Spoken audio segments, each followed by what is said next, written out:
Time passes by pretty fast. I thought I started this only a minute ago.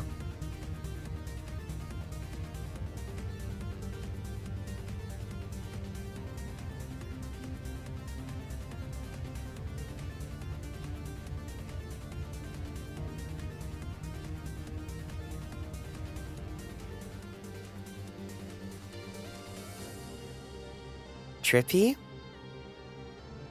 Do you not want to hear me? Well, you've been quiet the entire time.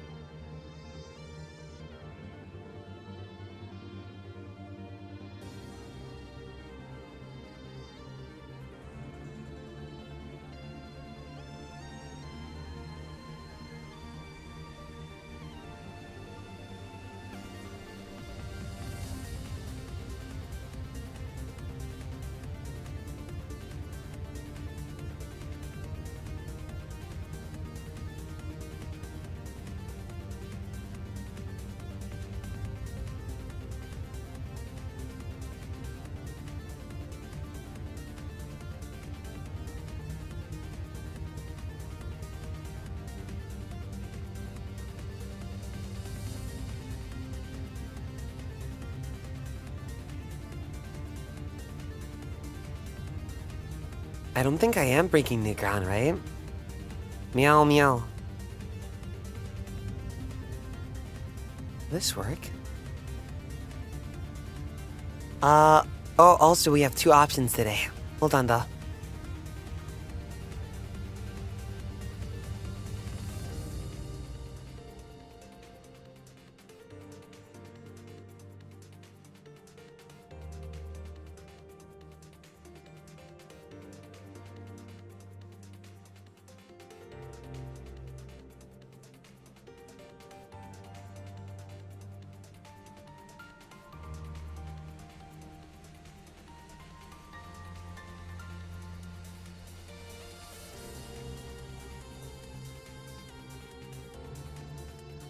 Oh, that cat. Will Street, thank you for the 5 gifted memberships. They're 2 simple options, that's all. Ooh, that was fast. Okay, cool. So, option number 1. We read it on 1 with overlay, and option number 2, we do full screen, but then I might cover up some of them. Right?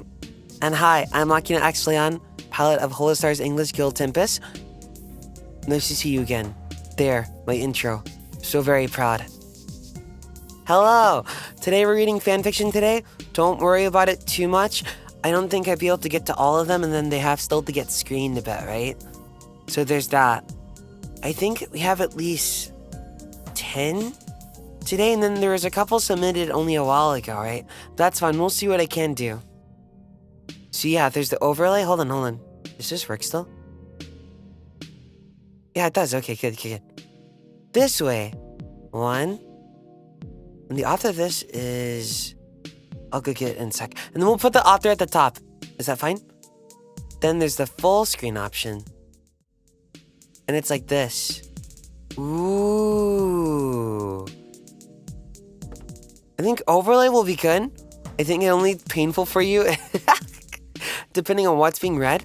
Right now the text is pretty big on this one, but on this other one over here, where is it? Yeah, it might be a bit smaller.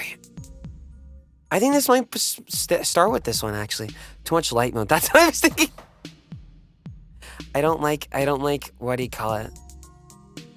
I don't like light mode. I prefer everything to be dark screen, but this is all we have for now. Hold on. Let me put this smaller. Gotcha. And this is vercities. Hi, everybody. Let me make sure I'm spelling your name right. Hold on. Okay. Yeah, vercities. For some reason, I read it as veracity. I don't know why. You like the white mode? Really? It doesn't hurt your eyes? I guess it depends on when you're reading it, right? Yeah. Yeah, I guess it does.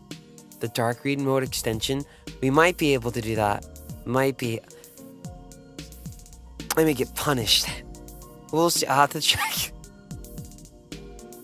AO3, we have a couple of those from AO3. Or archive of our own. It's funny. I know some stuff. I won't know everything. I'm pretty much what I say there is. Right? Do you read this one?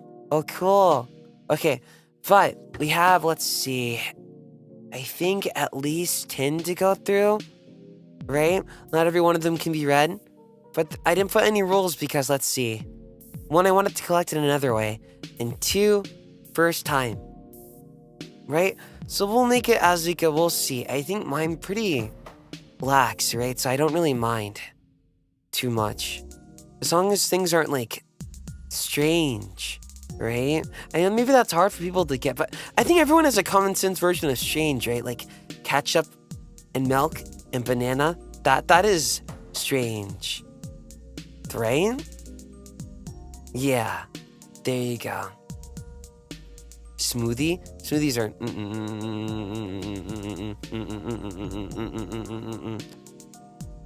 Do you read the tags before choosing them?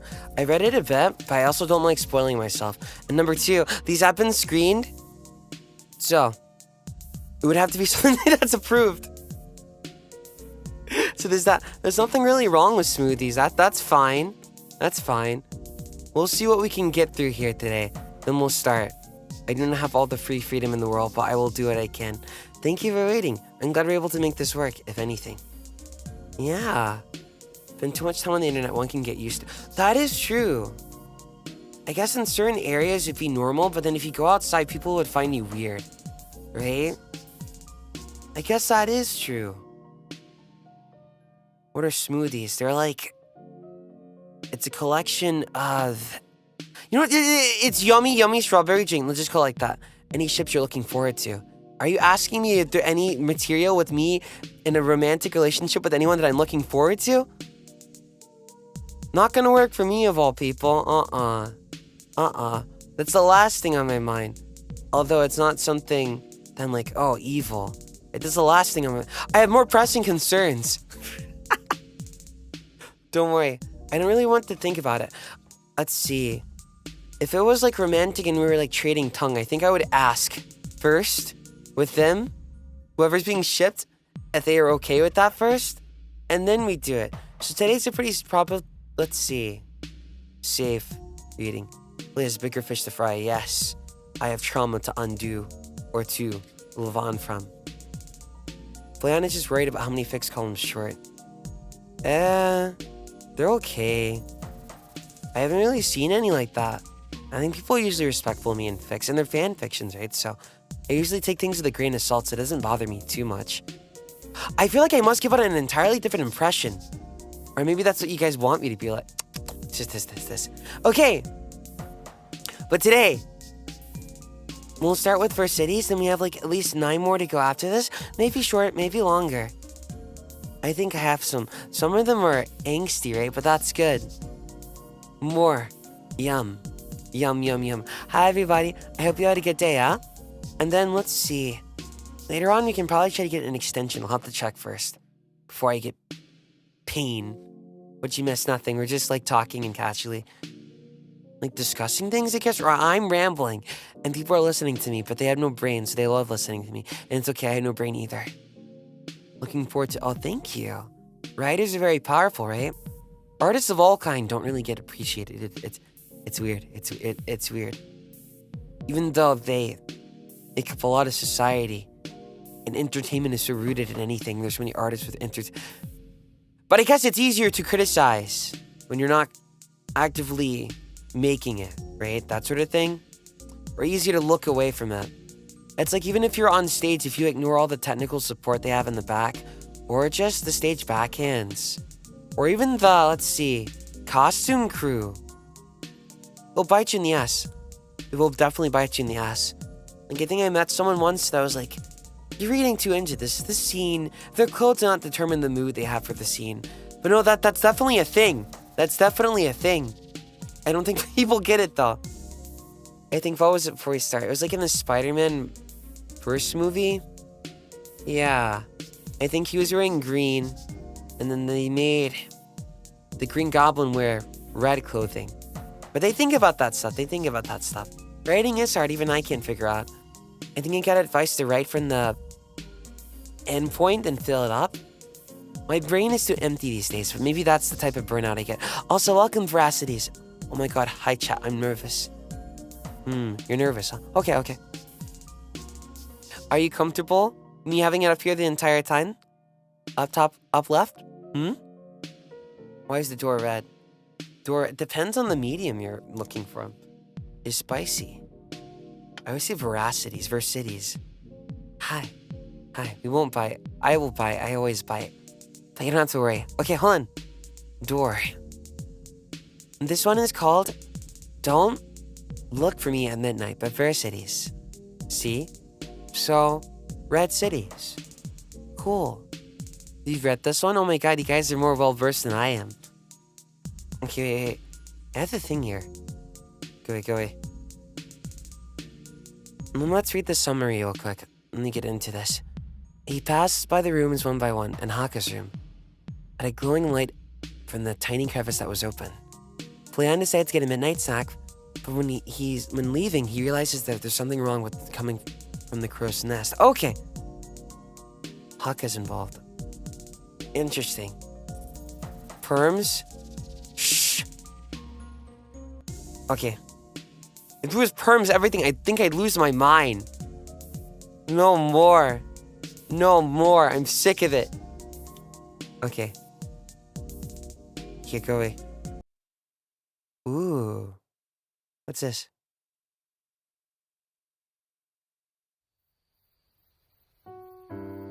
Ooh, cool. Okay. Are you ready? I'll have to turn this thing up all the way, right? I only had so much stuff today. Yeah, cool. Shut up. Okay, I should fight all of you. Okay. Don't mind me, I got issues. No, you. Okay, link this for now. Let me move this over. Here. Let me turn out the lights and the arches real quick. Hold on. I'll be right back.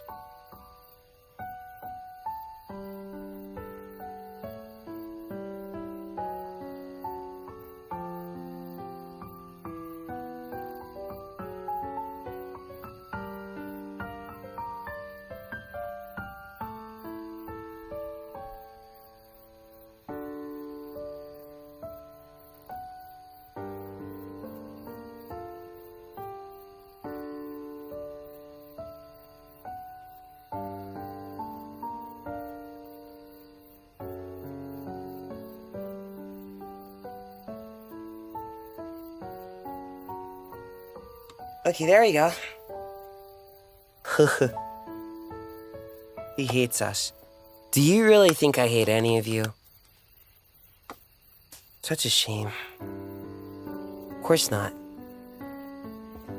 Let's see. I'm relatively simple. Unless you're literally the Joker from Batman, I think you're pretty good. You should be alright. Okay. It's silent in the guild hall tonight. With everyone. Well, almost everyone. In bed. The hall seems so empty that you could almost hear a pin drop. The perfect setting to initiate a stealth plan. Flayon had one mission on his mind tonight. Get in, take some snacks, and get back in the archers just in time to have an all-nighter playing video games, and potentially play that VN he bought on stream that one time. I mean, that thing needed a purpose after all.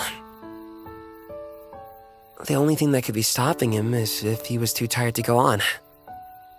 Or if Makina was actually right about the leader's supposed 3 AM walks. But other than that, the pilot had a foolproof plan to have a well-deserved break night. Even if it was going to cost him massively in the morning. The nimble pilot successfully snuck into the guild hall's large kitchen, somehow managing not to break anything in the process. He went to check the cupboards, only to realize that, somehow, they're too tall. Which is incredibly weird, because even though he is shorter than average, he should be able to reach some measly kitchen shelves, right? Fortunately for Flayon, all he needed to do was to stand on his cinder block that was just conveniently placed in front of the cupboard to see what's inside. A half-full bag of walnuts, some instant ramen, plantain chips, various hot sauces, a gummy making set that was still in the box. He swore he might have seen some sort of protein bar in there, but it was hard because of how dimly lit the room was. Flayon scurries throughout the cupboard as silently as he can, still making a lot of noise, but not as much as Axel when he looks for something. He settles on a fairly big, unopened bag of these cheesy puff chips that he couldn't make what brand they were.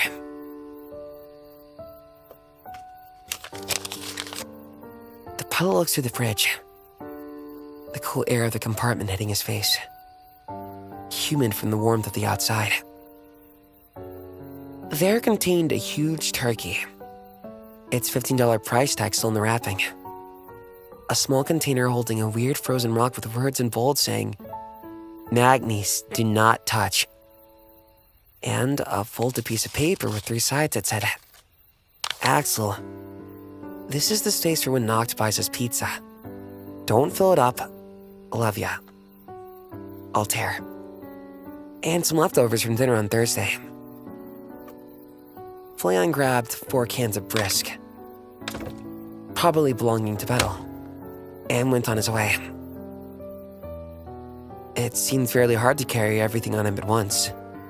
The crackling on the back and the metal of the cans of brisk made it increasingly more difficult to get out rather than getting in. Flayon planned to exit the same way he came in, through the stairs, past the bedrooms on the 2nd floor, and then up the emergency ladder to exit into the archway. Simple. Easy. No one will notice. He passed by the rooms one by one. Magni's room smelled like chemicals and pain. You could hear the loud snoring of Anonymachi coming from his doorway. And possibly could smell the odor of drool. Shinri barely left the door half closed to let a bit of the wind outside hit him. And Haka's room had a glowing light emanating from that tiny crevice that was open. It's silent in the guild hall tonight. The moon, shining brightly in a clear sky, hit onto the window of Haka's room. The young raven had woken up in a cold sweat from a nightmare, but not a typical one involving being naked in public. No, this one involved a crashing and burning guild hall. One of the engulfed flames, broken pillars, and shattered memories. Every turn, at every corner, there was something new to see for him, more terrifying than the last.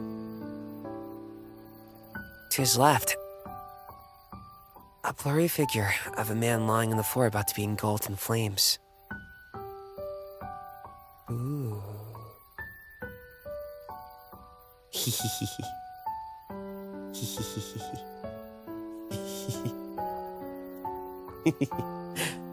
To his right, a man carrying other people to safety about to be crushed by the crumbling pillar to fall down. And to his front, a group of people staring deep into his very soul. Disappointed, angry, and vengeful. He had this dream multiple times before, but never once did it leave him this much aftershock. He tried to close his eyes to try and fall asleep and forget about it, like it was all just a memory. One that he could laugh with his brothers while he makes breakfast and discuss his plans for today. But the more he tried to go back to sleep, he kept thinking about it. The desperateness he could feel while he was in the dream. The guilt he felt while watching everyone reach their eventual deaths. And the 3 people staring at him. His soul. His actions. It was starting to make so much sense.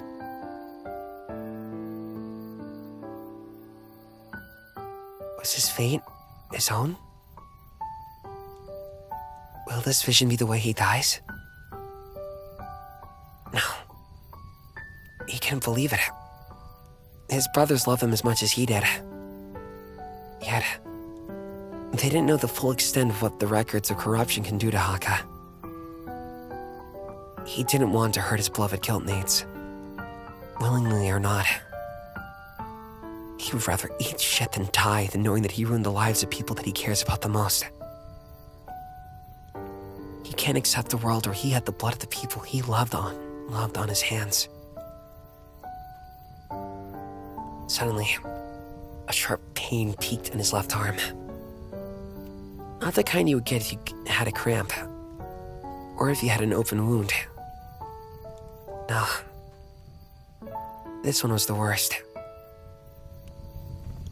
Haka took a quick look at his arm. It was spreading, reaching from his elbow to his shoulder. Haka felt weaker. Not a tired weak, but a power weak. The record's corruption was draining his energy.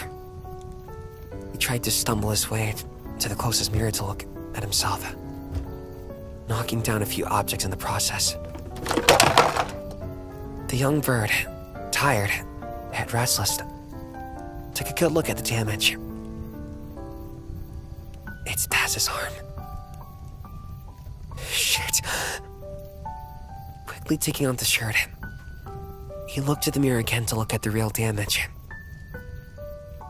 It was starting to seep into his chest and his neck, and it hurted like hell. And then the sting hit, forcing Haka to the floor. He makes an attempt to get back on his feet, and struggles and pushes things over. He wants to fight. He really does. Yet the pain was too strong. His body was trying to send him a message. He bounces to the corner of his room and curls into a ball. It's really the only thing he could do anymore.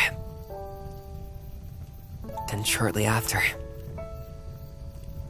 tears start falling down the bird's eyes. He's useless to his own condition, and the myth was true. Sooner or later,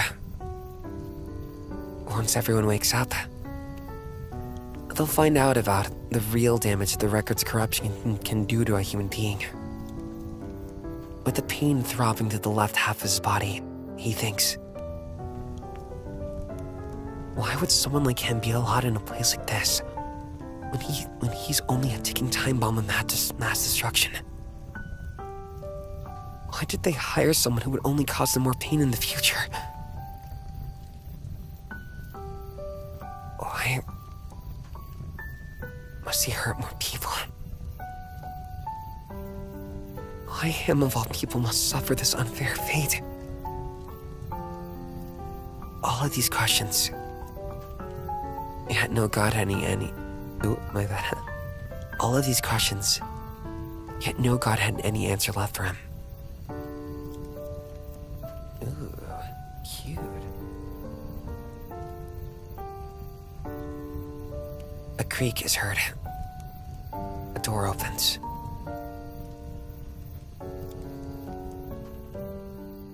Ooh. Standing there is a young Flayon. Looking in to check up on his friend, he calls Deardom.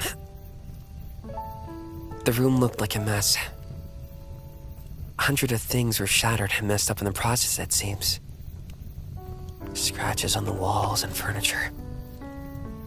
Something isn't right. And Flayon can truly tell. Flayon tries to walk through the mess, trying not to shatter anything. Carefully placing one foot after another while trying to balance the array of snacks he had garnered for himself.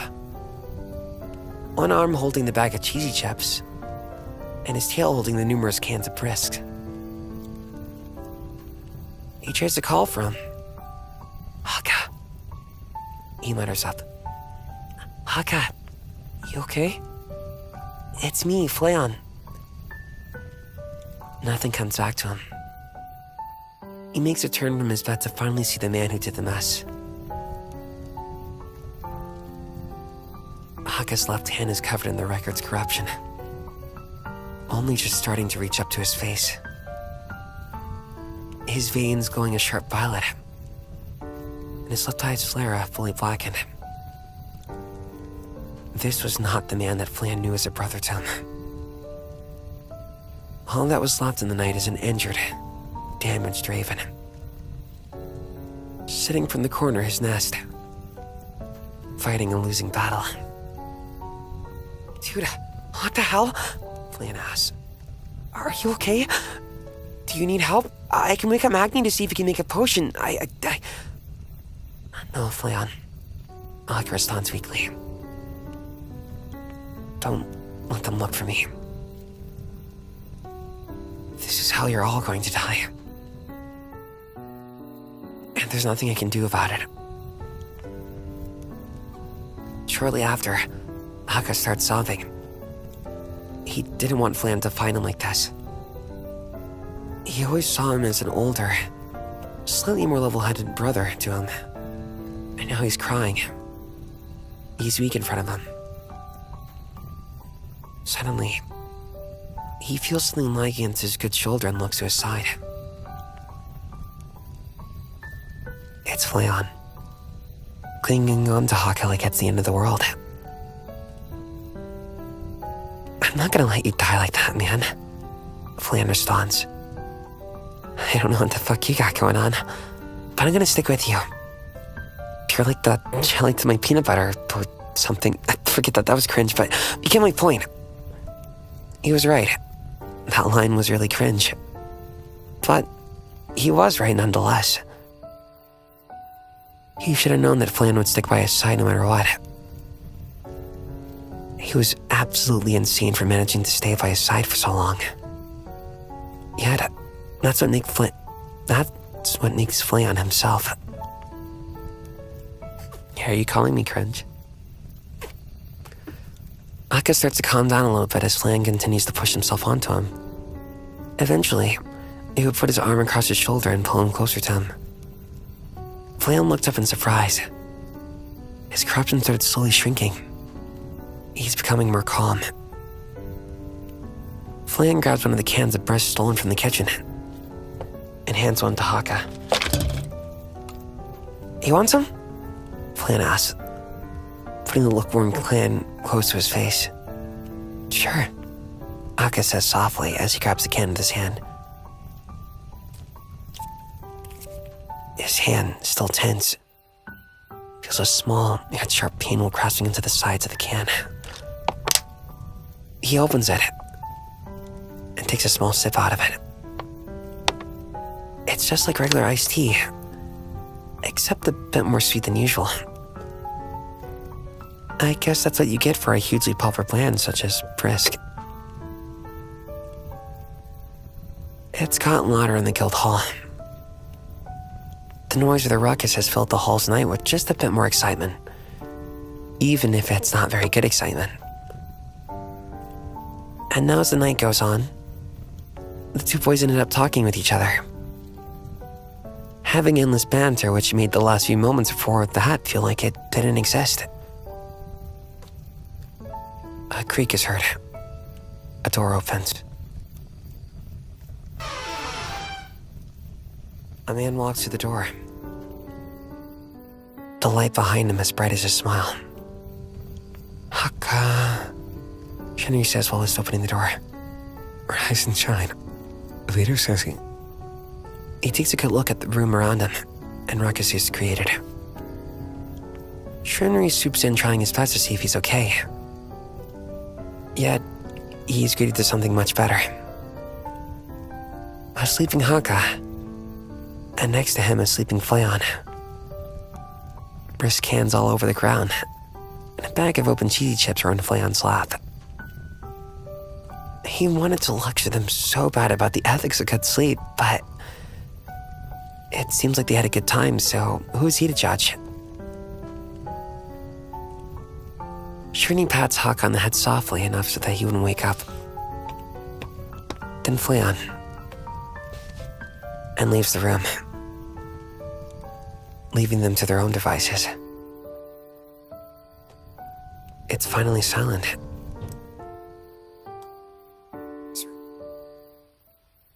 Hehehe. Cool. Hey, not bad. Thank you, vercities.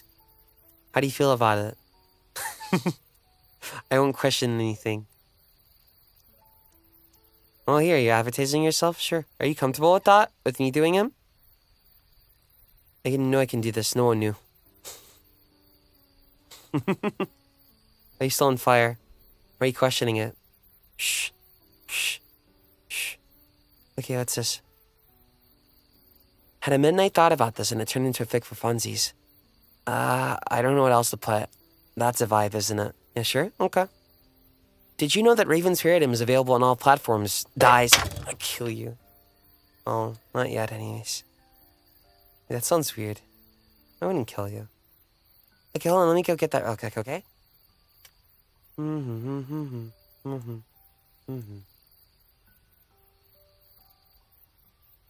Hey.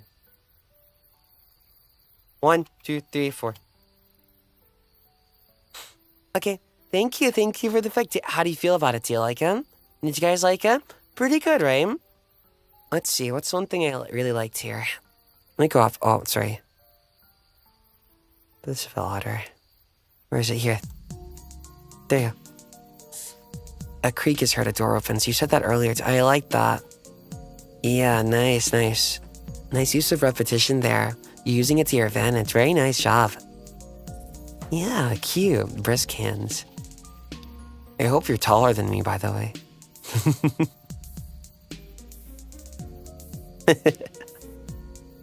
But thank you. Thank you. Thank you very much. What sound effects? I don't know what you're talking about.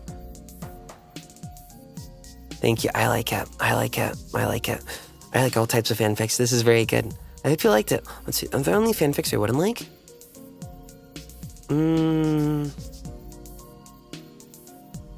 I guess if it was like...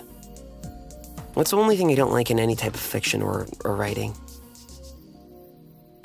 It's like if someone's an asshole, but they're trying to gaslight the reader that they're right, then I'm like, But I really don't think I'll get any of that. Let's be friends. Huh?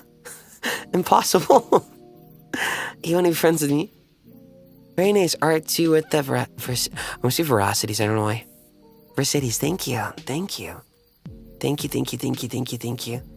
Truth means I don't know what you're talking about. I like it. Also, Keen, welcome to Maki Chibai, thank you so much. And Nick, thank you for the 5 gifted memberships earlier. Thank you. I'm sorry if I missed any. Who doesn't want to be friends with you? Let me think. Are you asking seriously?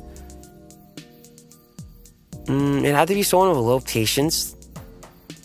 Or someone with something to prove, I guess. Other than that, I can get along with pretty much anyone. You love my voice, but you don't love me. Okay. I see. You hate me. Thank you very much. Okay. Now that was Vercities. Thank you, Versity. Thank you. Very good job. Very good job. Now, what do we have here? Who would love you? I've heard that before. Okay. Oh, this one's interesting. Hold on. I need to get this over here. Oh, this is also an archive of our own, right? What's the name of this? Let me cover this real quick. There you go, hold on.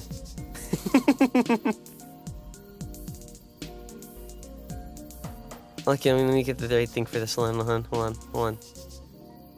Just the right one. Let me listen to this, make sure it's okay.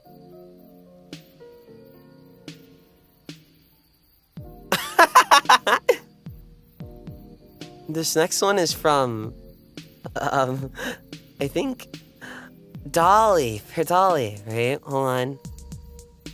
Does it scare you hearing me mention your names? Oh. Well, I assume if you submitted it, you're comfortable with that. But if there's anything you're not comfortable with, you just let me know, okay? Like if you change your mind. I'm a little guy, I can do anything. Okay, hold on. Yeah, I think it's the Wasp one. Let me see how this looks here real quick. Oh, it's gonna do that anyway. Yeah. Cool. Yeah, go here. Makina X Wasp. The title is a summary. This was made as a joke. Please do not take this seriously. I'm gonna take this so seriously. I'm gonna take this so seriously. It has to be one. It has to be 100% in character. I'm gonna be judging you. If you choose wrong, and if there's even one typo, I'm gonna submit myself to the fire. Okay? McKellen. Okay. No, don't worry. Actually, you can be comfortable here at least. And even if you're not comfortable here, I'd be fine if you chose to go elsewhere. Okay? Do whatever you feel is right. Oh Lord. Oh Lordy Lord. What is this?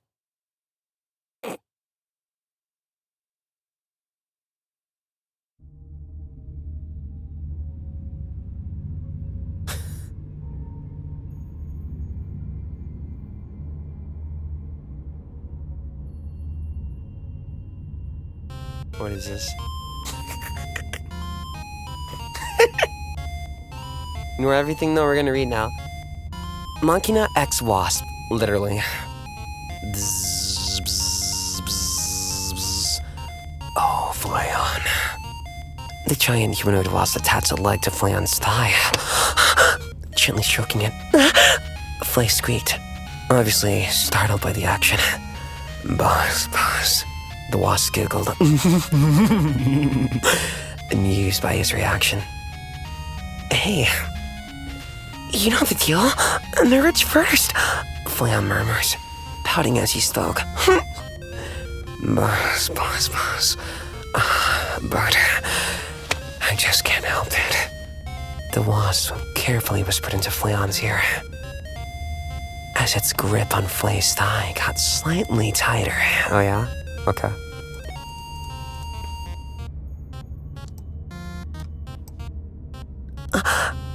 His eyes widened. A blotch slowly spread across his face. Fucking insect. His face flustered into a deep blush as he was barely retorted. Zzz. Oh. The wasp somehow raised an eyebrow, malevolently smirking at the smaller pilot.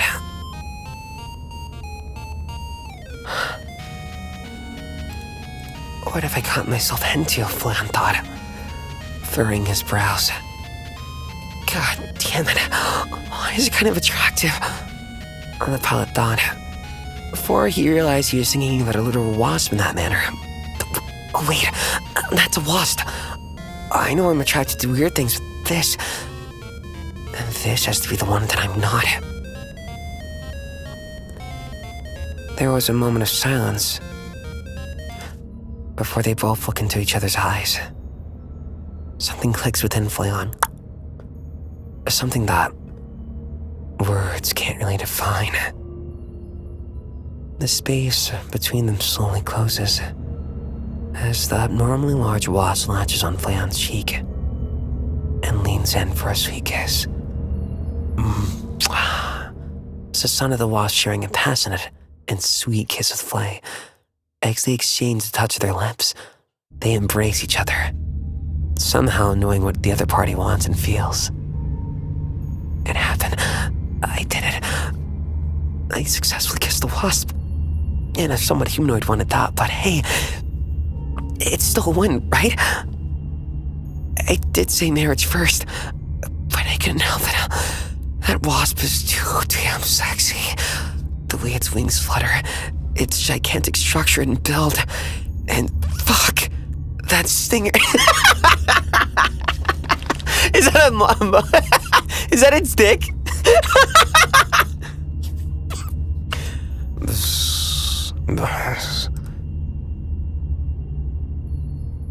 Hey, the wasp whispered, interrupting his train of thought.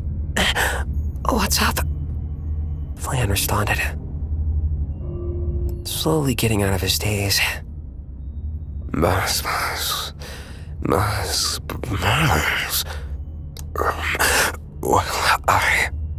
It stammered over its words. I think it's blushing?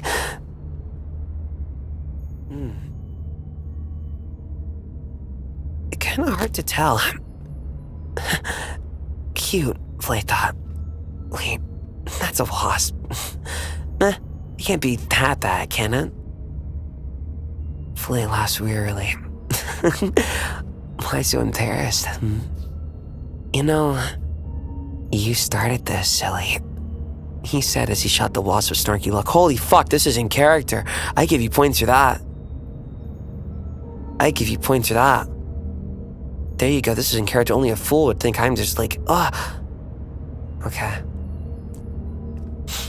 Boss, hey, it's not... Oh? But I thought you wanted this outcome. Guess I was wrong then. The pilot said in a sweet tone, and his words hit like a brick. I can guess what you're going to say. Yeah. He pushed the wasp down on its back, straddling on its thorax. You were going to say, I love you, Flayon, weren't you? Flayon gave him an empty stare. Boss, yes. The wasp replied, having no words as this was a very new sight to them. That being said, it averted its eyes, both out of embarrassment and a slight fear in Flayon's sudden change in attitude.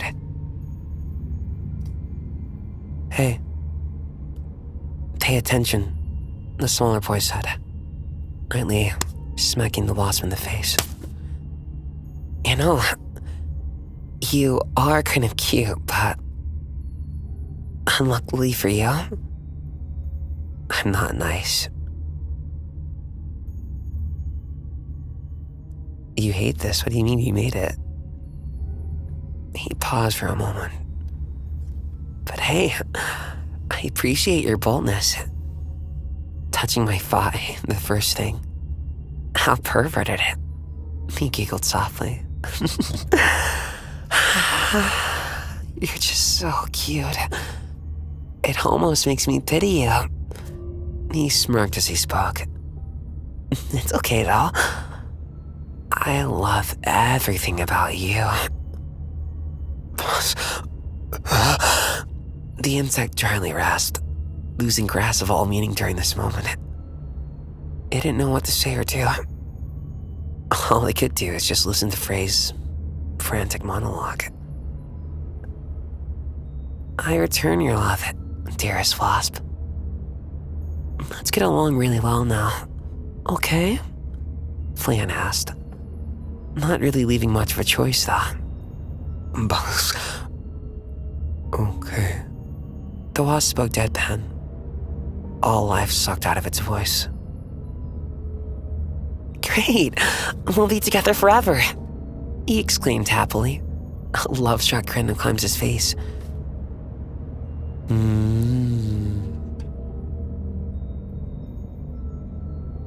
Reaching ear.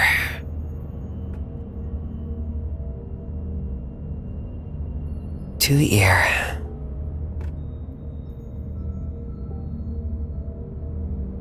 Before the wasp could retort or respond back, the small pilot quickly raised his fist and struck the insect in the head.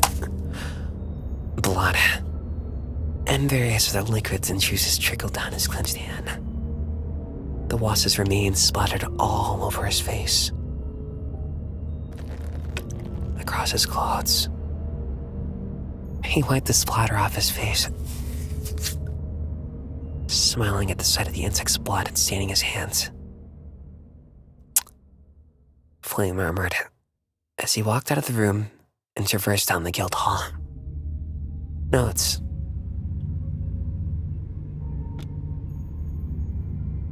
I warned you. You can get water real quick, okay?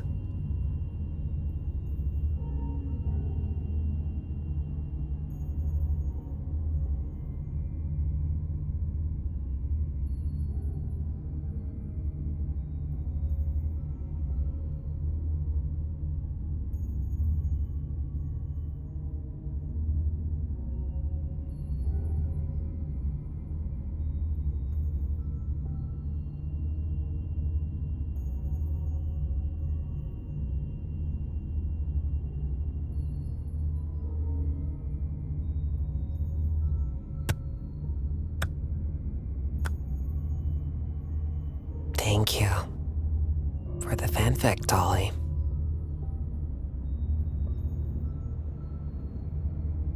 Yeah, bet. Why?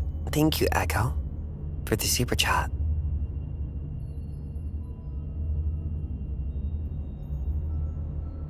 Thank you, Vale, for the super chat.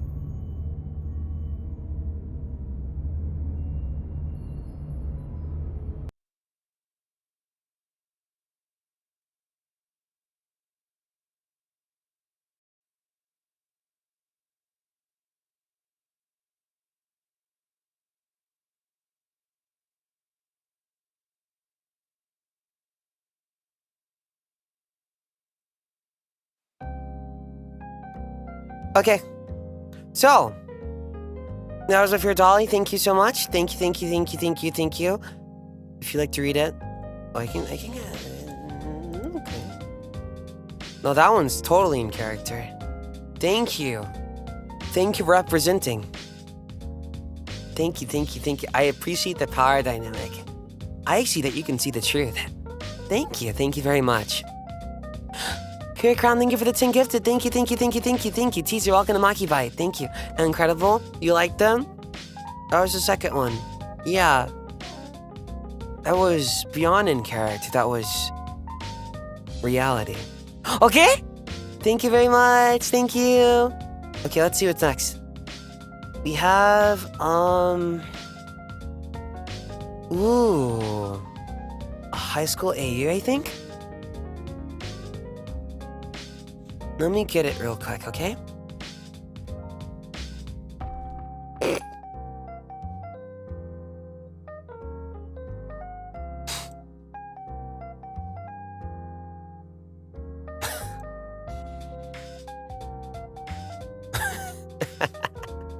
What is this? Oh, I see. Thank you, Flayon. This will live rent free in my head. You don't need to thank me, thank Dolly. Okay? I'm just a little guy. Hold on. Oh, this is mine. I'm late for a very important date. Thank you for reading. Thank you for writing. Okay? Thank you. I hope you guys enjoyed. Did you like it? Are you pleased? Okay. Where was I? Hold on. What the fuck is this? Okay, got it. Boy. Why is it always like... Everything's moving over. Oh my... Stay still. Okay. Okay.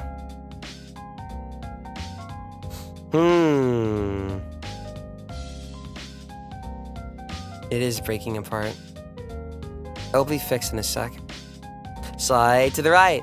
Slide to left. Crisscross. Everybody clap your hands. Okay. I think I got this. Gonna make this size a bit larger. Then put this back here. Maybe you're a pervert, you're thinking of something else. Oh, this works. Oh, I love this. This is so cute. Why is it moving everything? Huh?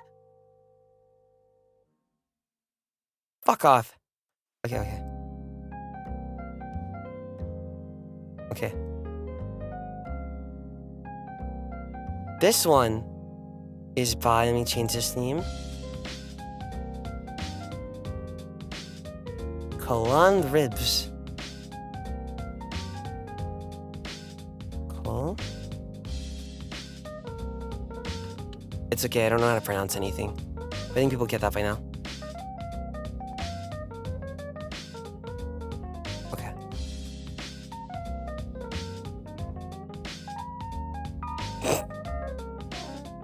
Why is it outside of it, anyways?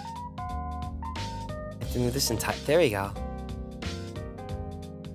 Wait. I think I had to resize this again. This one.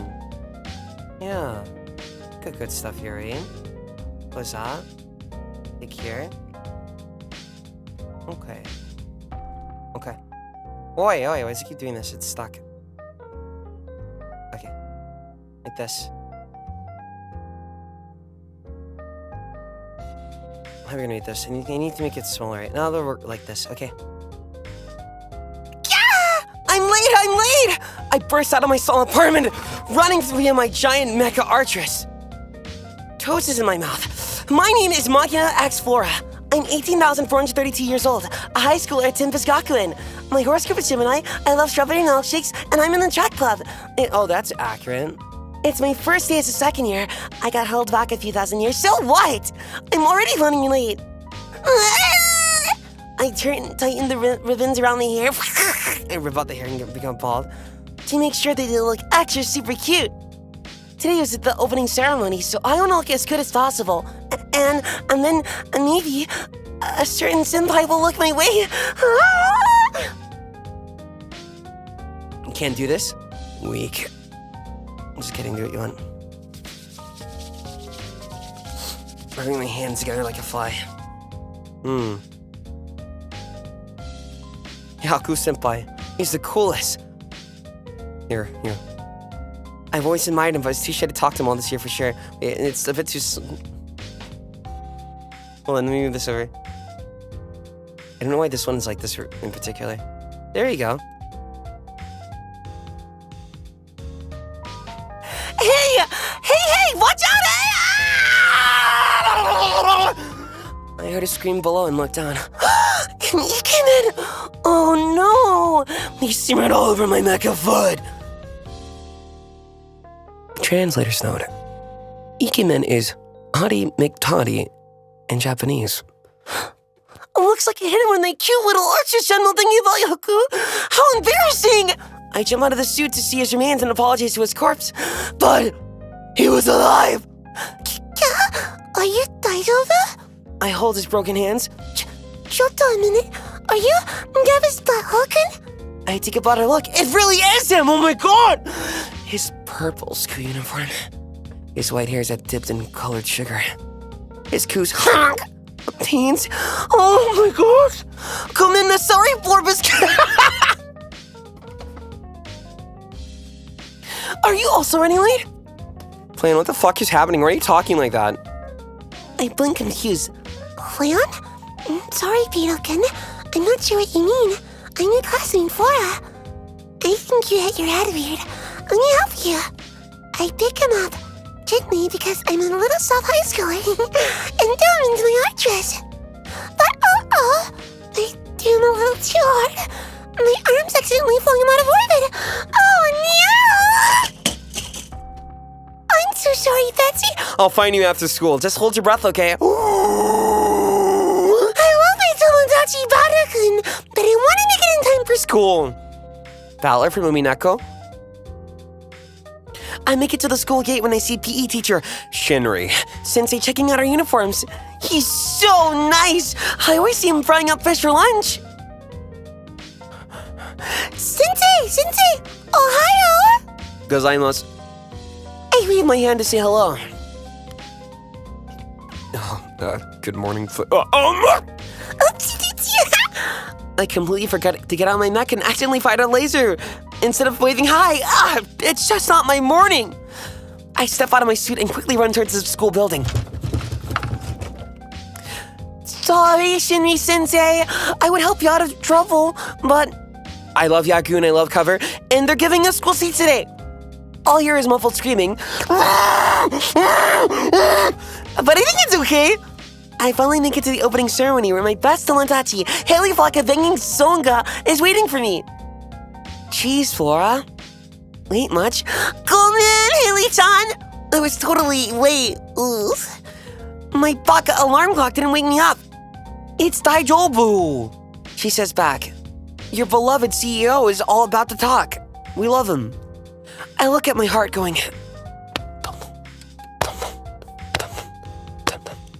waiting for the ultimate CEO to give his speech as valedictorian. But there's a sudden rumble. The whole building is shaking. Something hits the school building, breaking it into pieces.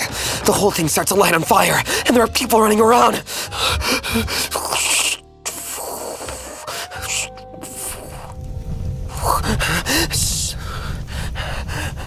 from the rubble comes out. Battle gun! He's covered in ash and smoke. Looks like gravity pulled him back down. Silly me. Will someone please tell me what's going on here? Oh no! Looks like this year will be folded into as well.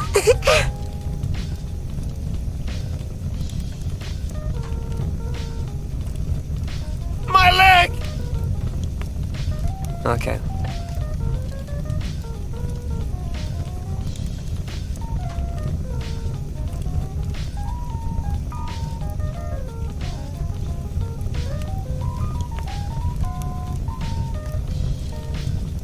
Okay. So, I'm gonna call you Ribs. Ribs, if you're here. Thank you very much. I appreciate the nuance. The various ways you put this together. The simple but soft touches all over the script. I think that just by reading this, I can find true love. Thank you so much. There's part 2, give the money. It warms my heart seeing kids remembering the ancient ways of fanfic, done in a good classical style.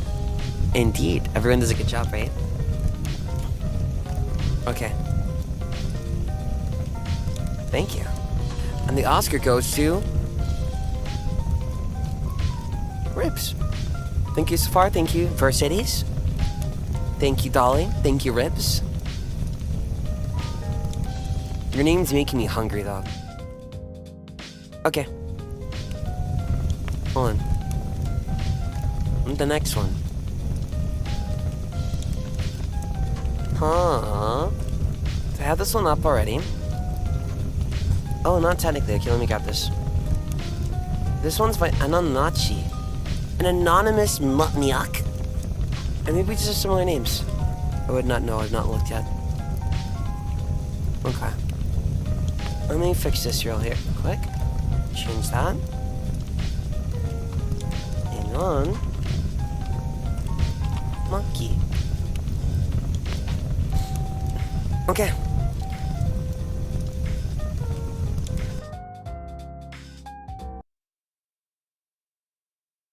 Now you're just stuck with me. Is that okay? That's okay? Okay. Okay. Oh, I have to turn this one too.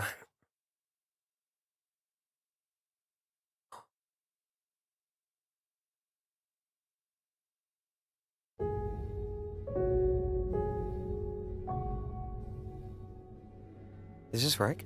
Yeah.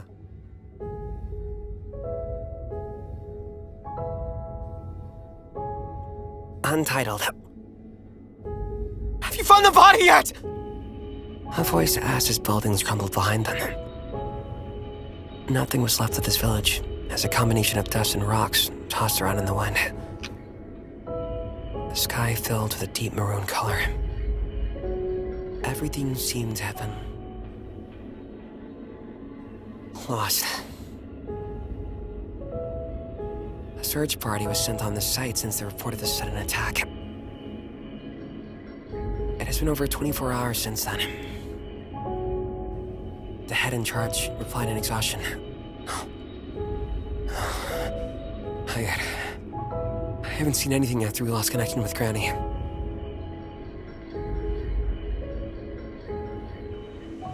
Angered by this response, a loud thump on the table could be heard.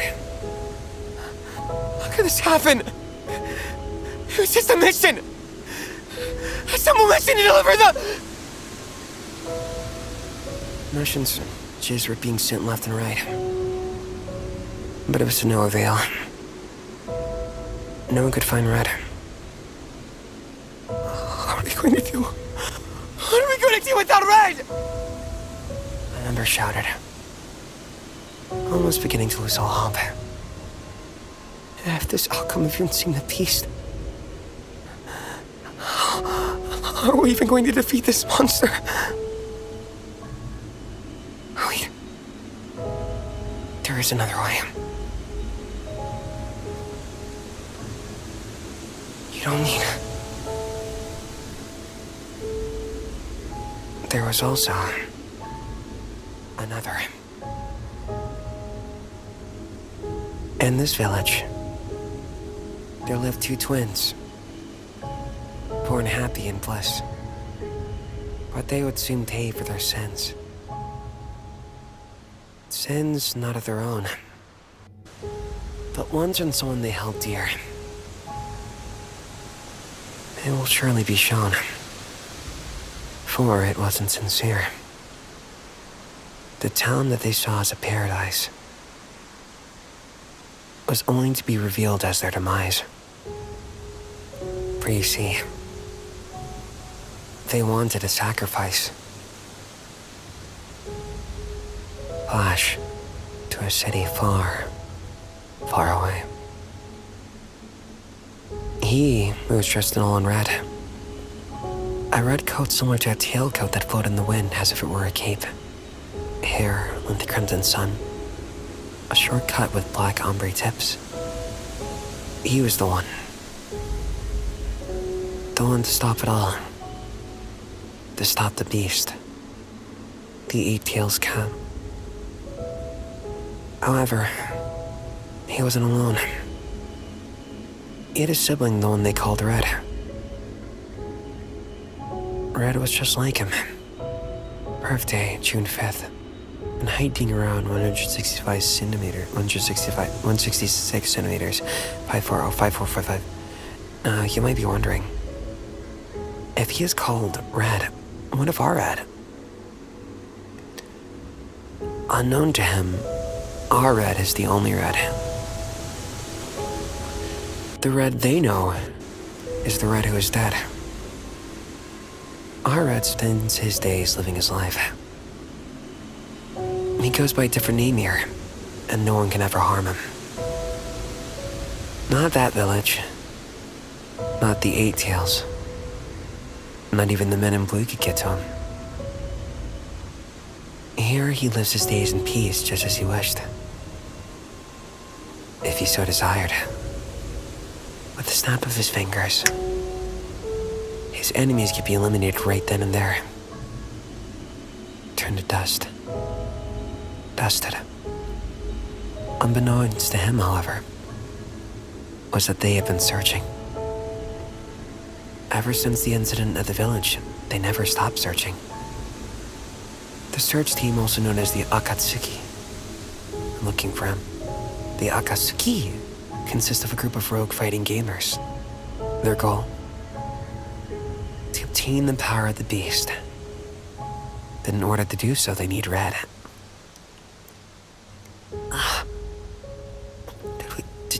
Did we finally do it?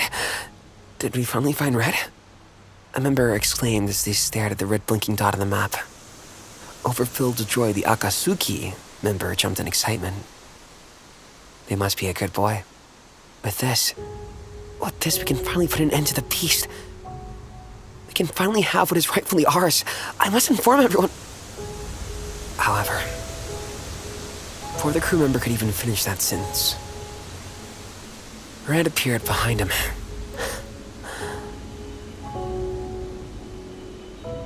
Hello. This is your pilot speaking. What do you think you're doing here? Inside the ship there stood he and his 544? Gloring. Menacing at the crew member. Caught off guard, he was unprepared on how to advance. His brain was buffering. Red laughed. What's with the silence? It's not like I hate you guys. Come on. You came because you wanted to play with me, right? As Red walked closer, the rogue fighter took a step back. Freak. I spent so much time searching. I didn't even realize I had been perceived. He thought, as a cold sweat rolled down his forehead. As a member of the Akatsuki, he was taught never to engage, The only time they were ever to come in contact were on Fridays when the time, place, and match would be. It was then that the distraught member realized.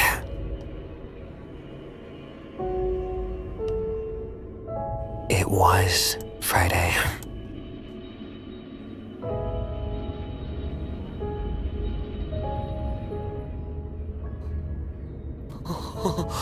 Oh no, this was a mistake.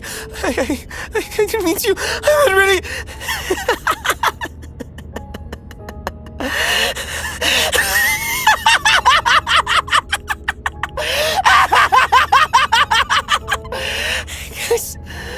Guess will be my one then. They say that you could hear the screams and shouting on Fridays. Just like the time in the village. A combination of dust and rocks tossed around in the wind. The sky filled with a deep maroon color. There's many buttons mashing, keyboards clicking and clacking. It was the beast. It was the 8 tails. It was red. It was Fighting Game Play Day, which will be available next week with Guilty Gear Strive. The end.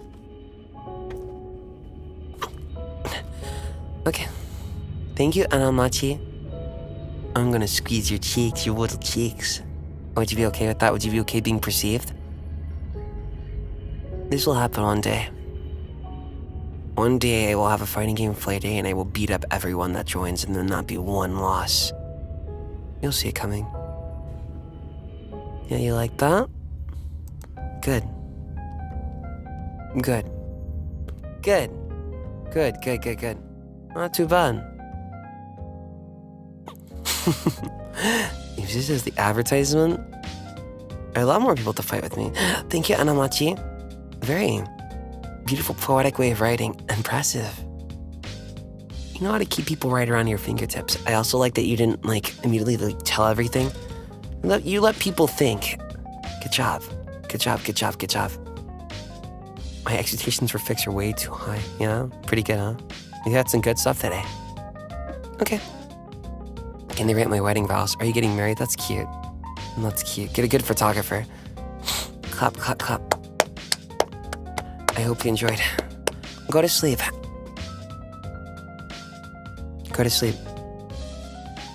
Go to sleep. Go to sleep. Go to sleep. Go to sleep. Go to sleep. Go to sleep. Go to sleep. Go to sleep. No. Shh, don't think. Go to sleep. Go to sleep. Thank you. Okay. Where am I? Yeah. Okay, what's the next one? Oh, Pasa Lavista.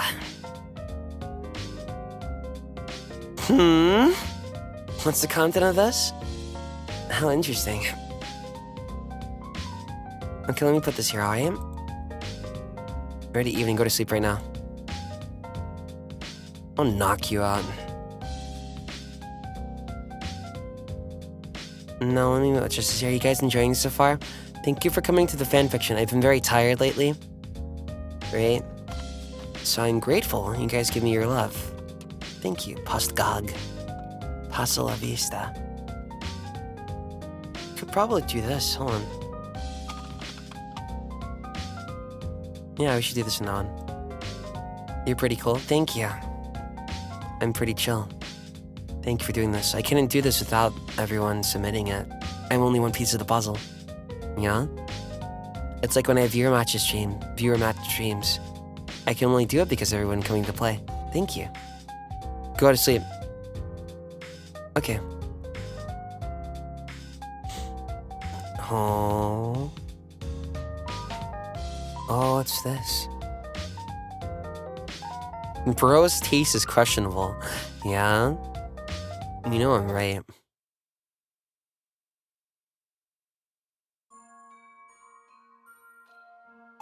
Okay. Ready? Let's go. Makina x Flayon. That was the name of one of the biggest mafia men to ever exist. Being compensated for the lack of size, this amazing amount of firepower. Are you trying to say something here? I'm not sure that's what you want to say. And his big robot, where did that even come from? Oh, you're not subtle. Maybe the only big thing about himself. Today was no other than an ordinary day for him. Hiding behind his piles of paperwork unattended, he played his favorite visual novel. Huh? Which one? I don't know. Bro's taste is based. Once again, Makina Flayon procrastinated his stuff. Now that's real fuck. His long tail waved to the ground. Bored. How long are his Makiruns, going to make him wait? He had a schedule after all. Play some games. Maybe blow things up. Honorary battle. Maybe even read some plot-heavy literary works. Yes. At the pinnacle of literature. Suddenly, a Makiroon bolted through the door. Its tiny body floating with difficulty as it goes towards Flayon. The tiny guy stopped by his feet. Very tired. Flay took this opportunity to stomp on it. What took you so long? Do you know how boring today is? I need someone else here to keep me company. He crossed his arms and pouted. They hated him. How could they not want to make him company? Truly the worst. The Makiru made a quiet sound, alerting Flay, who looked back at the rune. It showed a tiny piece of paper, which he quickly took from that. Oh, if it wasn't about time. He smiles. Smug. Oh dear. Things were about to get ugly. As the sun goes down, so do the runes. Flayon slowly walked behind them. Hands in his pockets, his eyes shining dangerously. How could he not fear him? Well. Speak of the devil. Flay laughed. His eyes went in the direction of the place. His cute pointy fangs showing up as he started to speak again. It's about time I found you again. You can't run away forever. The Makiroon started to cover everywhere. They were here. The whole gang. And for that one man, Makina x Flayon. It's time. This place is ours now. He points to it. This is the playground now. Makiruns quickly took over the playground, making kids run around and screaming, fearing for their lives. And the adult that tried to intervene were quickly dealt with by Flay's companions. Flayon couldn't help but smile at the chaos. His objective, you ask? Simple. Get that damn horsey right over himself! He happily sat on the toy, moving back forward and back. Some Makiruns taking chances to sit on Flay's head and on the toy. It was magnificent. Truly a masterpiece crime by the greatest mafia boss of all time. Soon, he moved. The big slider wasn't so big after all. Not anymore. Flay climbed the tower, not by the stair part, but like a little gecko trying to climb a wall. He soon found himself at the top, and he jumped, making the whole thing shake. He ran to the slider, some Makiruns going with them. The slider was loopy. He laughed while his Makiroon shaked in his arms because of the motion sickness. It's okay. The slide isn't that long. Are you okay? I'm Flayon's cat now, huh? Are you sure you want to be seeing that? He laughed, worried, tapping its tiny head.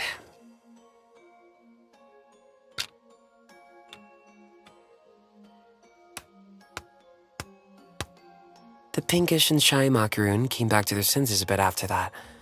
Pinkish, huh? Oh.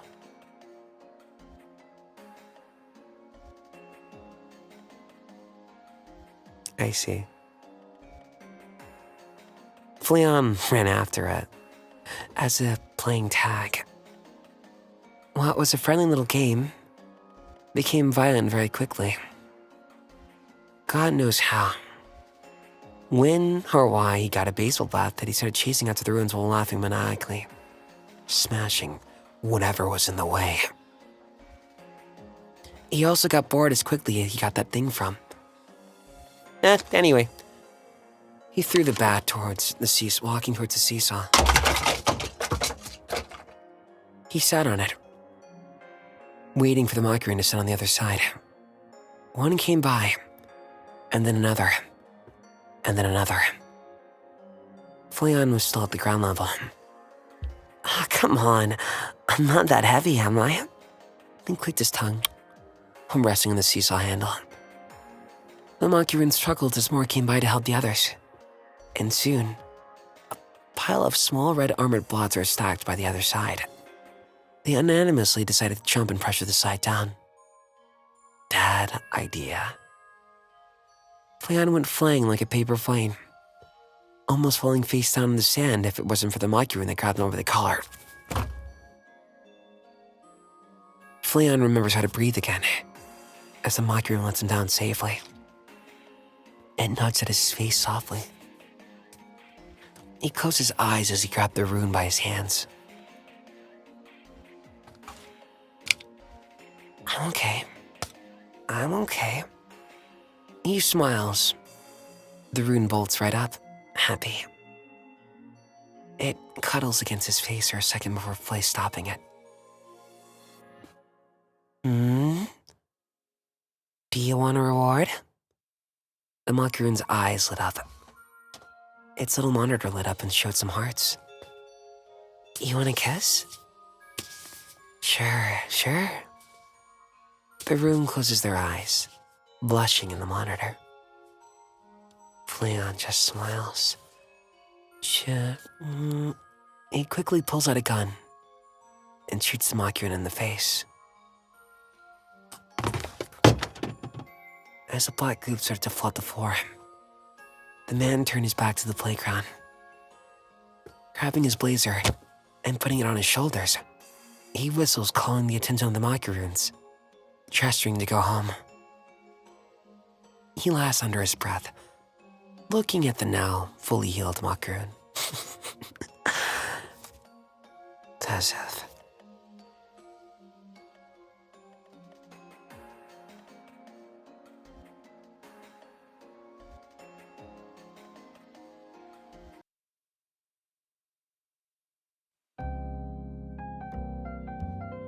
Not bad, right?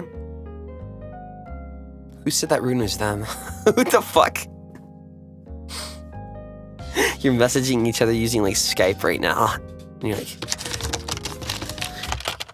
that's me. That's me.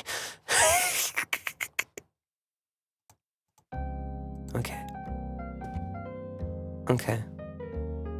People still use Skype. They use it for business. You should Skype. I don't like to bully people actually do that. Okay. Let's see. That was Pasta Lavista by Young Katie. Thank you very much. Thank you. Okay, let's see. What's the next one? And I need this to come over here again? Really, Skype? Actually, Skype is not the common use of program right now. It would happen to be Discord. Hello. Seriously. Get it? Because of your name. It's a good Skype shot. Did you use Emerson Messenger? Good times, or AOL. What's next?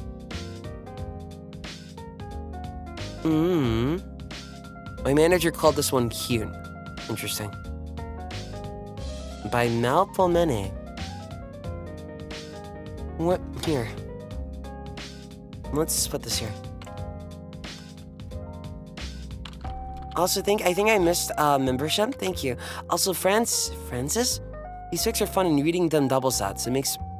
Happy birthday! Happy birthday! Hi! Thank you for the 5... If you want to give me that on your birthday, that's fine. Thank you. Okay. Is this fine? You want me to remove this real quick? Huh? Okay. Let me get this over here real quick. Oh, this one's on an archive of our own? Okay.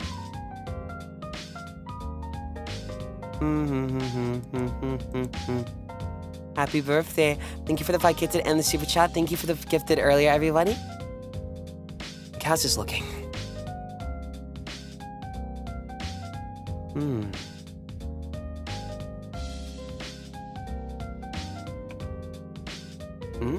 Oh, I had to move it over a bit.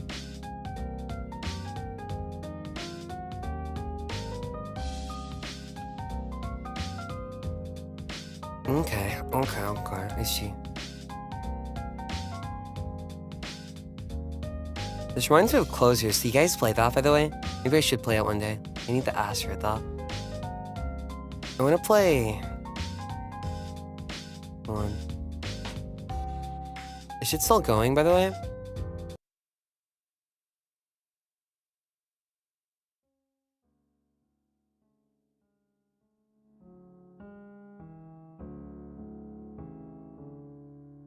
Okay. There is something cruel about this kindness. The knowledge that finding and losing were closely interconnected. Regardless of that lifetime, one would never fail to lead to the other. It doesn't matter anyways. Your devotion to him was not something so flimsy, nothing so frail. I would not yield to this, and such love has survived more. You could not crumble at the touch of the universe. Our devotion. Dandelions and sunflowers are the ones who leave at funerals. Cute! I like how you're setting this up. Ready? Do you really feel this way about me? You do? Okay. You love him more than any mortal can. And more than anyone ever will. There is nothing coincidental about how he finds the arches again, wandering into Xenokuni. Nothing is usual about the way the corrupted turn a blind eye to his presence there when he wanders in. Wait, I think this resizes, hold on. There you go. Alone and seemingly defenseless, into the grove where you lay waiting. At his feet, dandelions sprout. Their heads are raised in a perpetual awe. Their leaves open palms, following after him in the only way that they're capable of. Devout followers of a god that is dying, when he has not even lived half of this life. Worshippers of a crumbling temple and empty altars. Helpless, yet hopeful. And this dark place, sunflowers peer at him from the ground they're not even meant to thrive on. Here, where there is no sun and there is no light, they burst into life in the presence of the golden boy. Few things survive here. Not a single animal does, unless those who've been touched with the corruption are counted in. Most fauna knowing to steer clear of Xenokuni's already breaking interiors.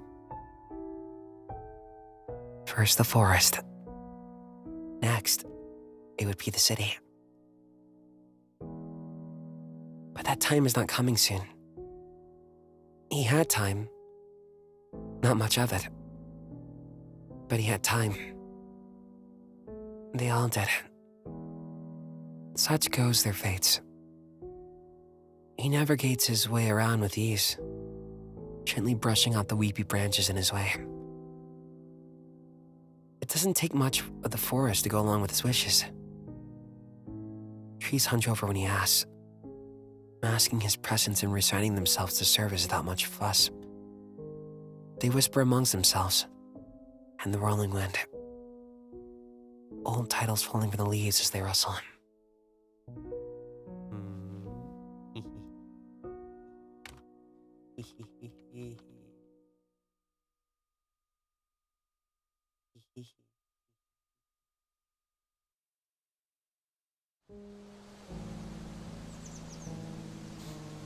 It doesn't take much of the forest to go along with his wishes. Trees hunch over when he asks, masking his presence and resigning themselves to service without much fuss. They whisper amongst themselves in the whirling wind, old titles falling from the leaves as they rustle. Lost child, I would call him. Glory seeker. The one who has drunk from the cursed fountain. Youth. He does not respond with more than a smile. And this is not a sight that would make sense to mortal eyes. A mere boy wandering a cursed forest, as if he were simply walking the path to a friend's house. Not even those who pride themselves with all the confidence in the world. As his closest friends would be able to understand this sight. Someone so golden wafting through a yes. They can never hope to understand this. Not quite yet. Not now. Not in this lifetime. You come out of hiding to welcome him as he steps into your domains. Little beings of the void. Some of you, bouncing about, and others, stumbling over themselves. He kneels so that he may better reach you. You beam up at him, tails curling around each other, some curling over his knees and his ankles. A few, the much younger ones, are allowed to cling onto his wrist and hop onto his shoulder, snuggling his cheek and welcoming him back home. Lock your ends, he decides. He always does. It is the name that you've carried for many lifetimes now. This is no baptism. Merely a renewal of something that is older than many of the forest's trees. You burn. Life sparks the way it does with stars. The collapse of whatever you once were, followed with the emergence of a new version of you. It is the death of an old life. It's a rebirth. Something that so few can ever obtain. That's what you are. He laughs along. Macaroons? Macaron? Well, we can talk about that later. Macaroons, you agree. His eyes soften. Macaroons. He whispers the name softly. Nobody rightly human is here to hear it. No mortal, but they'd love it more than players ever can. My lovely macaroons, you must serve me well. This time too. Tartness courses over him, but insists on love, and persists with ours. Wisps of tartness humming back with the promise of bringing him back home. There is something cruel about this kindness. The knowledge that finding and losing are closely interconnected. Regardless of the lifetime, one would never fail to lead the other. It doesn't matter anyways. Your devotion to him was not something so flimsy. Nothing so frail. You would not yield to this. Such love has survived more. You would not crumble at the touch of the universe. To the end, he promises. The spell that was put onto him was like a weight over his shoulders, biting and treacherous that it compels him to answer the wishes of time. Some deadline. Death, to him, is instantaneous and fleeting. But he knows that it is inevitable. And so do you.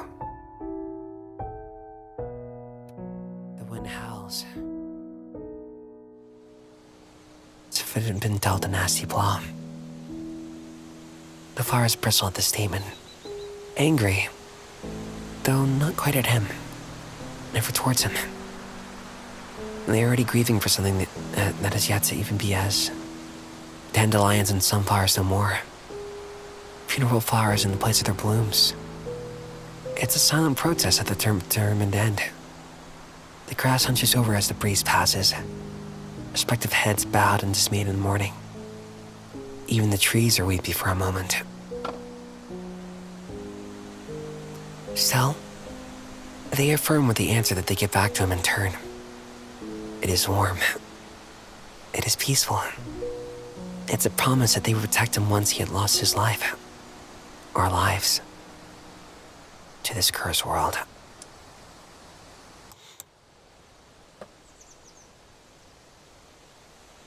To the end, they promise back. Whatever it may look like.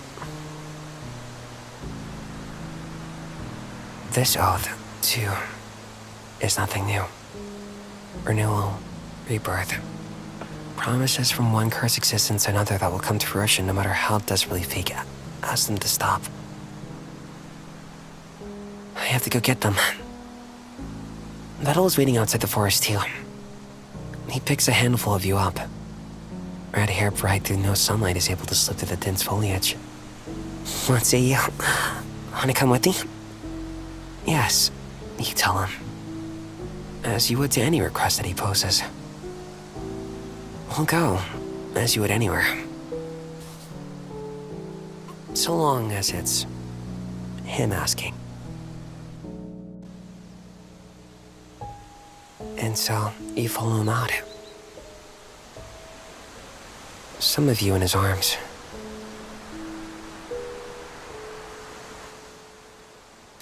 Hound child. The leaves call after him. Glory's announcer. You. Melpomene's muse. You. Youth. A tragedy meant for the stars. He only laughs. I'll see you next time, too. You leave behind the funeral flowers in your wake. They are pretty, but they are also sad things. They can never rot here. These are doomed existences. These are flowers that are just like you. Immortal in ways that never matter enough to change things. And killable in ways that did. This, too, was part of the oath you made. You will go with him, travel with him. You will fight his battles. You will see him happy, joyous. You'll watch as the connection of his old lives will be rekindled. Watch as he struggles. You'll witness him make the most of his life. However, long that turns out to be, this time, and the end comes, you will return here again. And, much like every time before this, Sinakuni's corrupted forest would welcome you. Corruption does not lash out at corruption. You are not the same as the justice of the exorcist.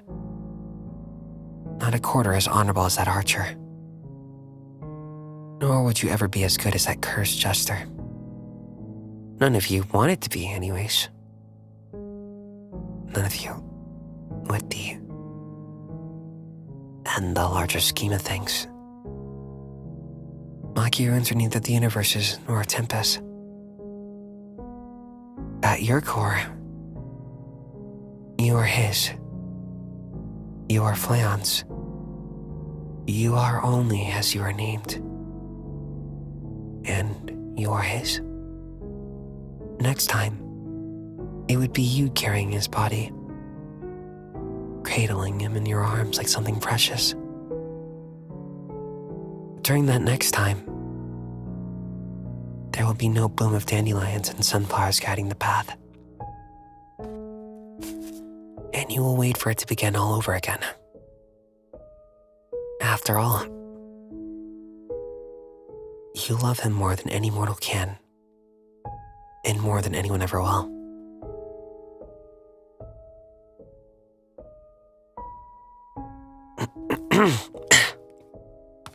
Sorry, my throat.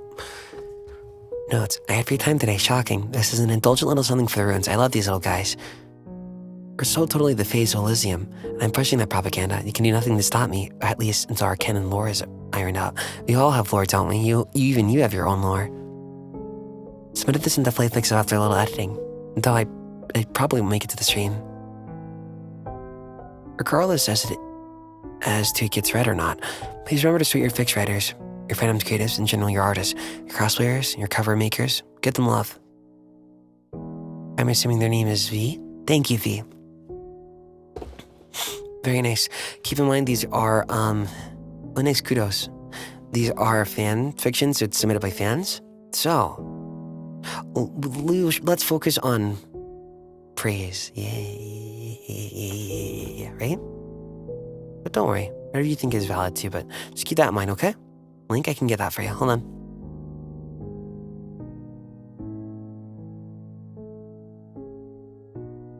Oi. There you go. Thank you, V. Beautifully written. Very good job. Very good job. Very good job. Very good job. It's okay.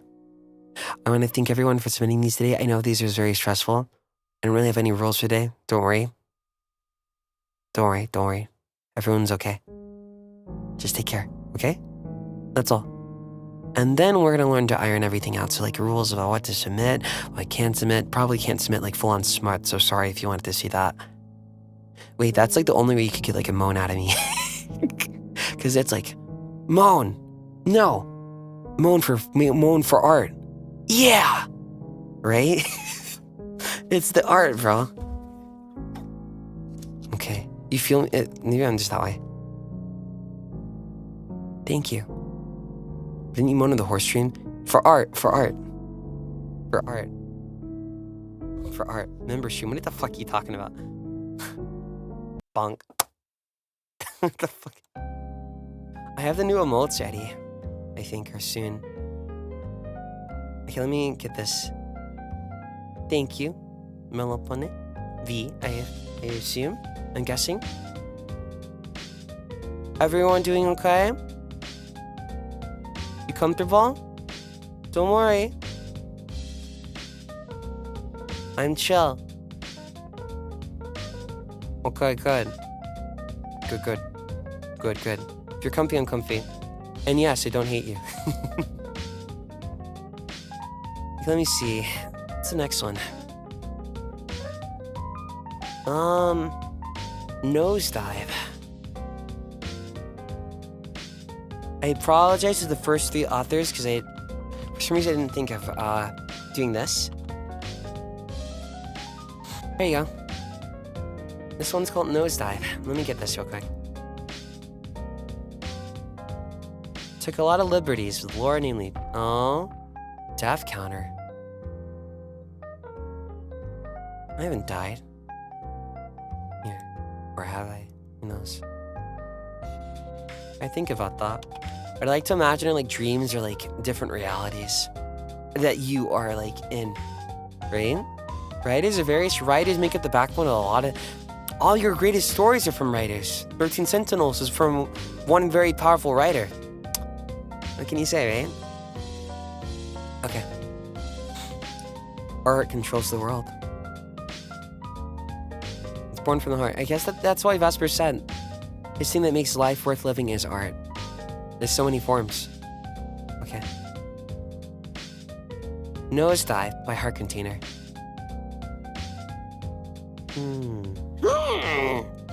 Let me double check everything real quick. Hold on. You doing okay? If you need anything, let me know, okay? And if you need to, go sleep if you need to. Okay?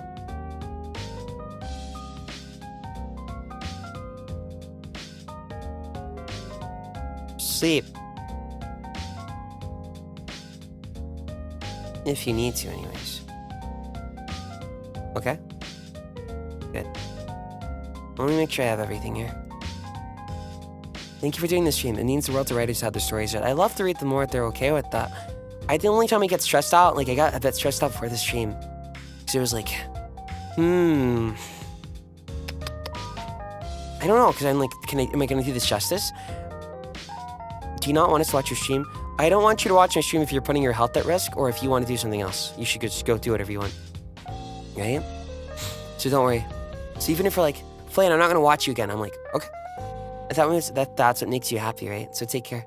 That's all I have to say. Yeah. I don't want you to feel pressured to be here and watch. It could be, I'm the type of person where you could like, come again like 5 years later. And go, oh, hey, welcome back. That's it. Those things do not stress me out too much, so you can rest. I'm not even wholesome, and that's just I'm just chilling. That's all. Okay. That's just Nosedive. What's in here? Ooh. Flayon's First Day. Written for Flayon's fic reading stream. Nosedive by HeartContainer. Some notes. Took a lot of liberties with the lore, namely the death counter, his chibi meeting chibi artress, and how he gets the big artress. Sorry about the few curse words, don't say them if you don't wanna. Salutes. Oh, I can't even remember how I met him. We'll see. You tell me. Maybe it'll activate something for me. Okay. There's a quick flash of light, and you feel your body become weightless. A white beam of energy burning both hot and white. A shooting star. You felt this before, and you think you know when. Your thoughts are interrupted when you find yourself sitting awkwardly in a smooth, luxuriously upholstered chair. Distantly, you hear the combined sounds of an excited whopping and confusion below. But it's hard to focus on much else besides how cramped the cockpit is, how constricting the bodysuit. And you somehow manage to hit your head during entry. It all feels very more metaphorical. Most things do when you become inextricably linked with a seemingly omniscient force at a young age. And the others seem to think you've done this before. Among the group, Vesper's yelling your name. And Altair's giving you a thumbs up, which you wouldn't be able to see or hear at your current height, and not for the many purple-hued screens that blink around you, feeding you information from your metal shell and streams of beeps and numbers. In a way, you have done this before. You're being told being able to pilot just about anything really stood out to you when you were recruited to the guild. But this is a different kind of machine entirely. This is what has been waiting for you on the end of that bargain all those years ago. Although something in your gut tells you it's more like the very start. You're about to say something. About the Archer's ignition key. That cumbersome tail attached to your new uniform. It's plugged itself in without you realizing. You're never sure if it's instinct or something else. The hangar's roof opens above you, and the Archer suddenly jets upwards into a big blue expanse. The loud whirring of the engine sounding a lot like laughter. Don't do that! Flayon yells. The theatrics suddenly give him a heart attack. Arguably, one of his least favorite ways to go out. There's little much he can do when he's pressed against his seat by the force of the ascent. The Archer's apparently hell-bent on climbing higher and higher into the sky. Sorry. The sun's bristling white tendrils appear closer than the guild. Now a shrinking speck, and soon they reach a comfortable cruising altitude. If only he could calm down being so high up or so large. He could feel the anatomy of the Archeress as a shoddy extension of his own body. Without thinking, he flexes his fingers to see if the machine's gleaming claws will do the same. You look cool like this. Flayon tries again. Casually, there's Tim's usual attempt at making peace with the situation as quickly as he can. The Archer says nothing. He's been quiet lately. Not that he ever talks all that much. Flayon suspects his current silence is because he knew they'd be meeting like this very soon. He always seemed to know these kind of things ahead of time. Flayon tries to not let that bother him. Instead, looking at an array of buttons on the control panel, gleaming in different colors like pieces of candy. Though there's not much to do here either. He is as easily acquainted with their functions as he would be learning to breathe in and out. So he does just that. Breathes in and out.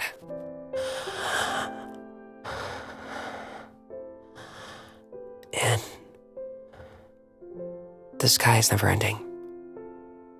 He has the chilling realization that this is his new upper limit. In a literal sense as possible. Flying too close to the sun is not an unfamiliar concept to him anymore. It hasn't been in a long while. He's had more escapes of death than a person really ought to have. Is able to have. That makes him think, is he really even human anymore? The immense mental husk surely begs to differ. Hubris only separates humans from gods, because the sun melts through the wax. That huge fucking mechs.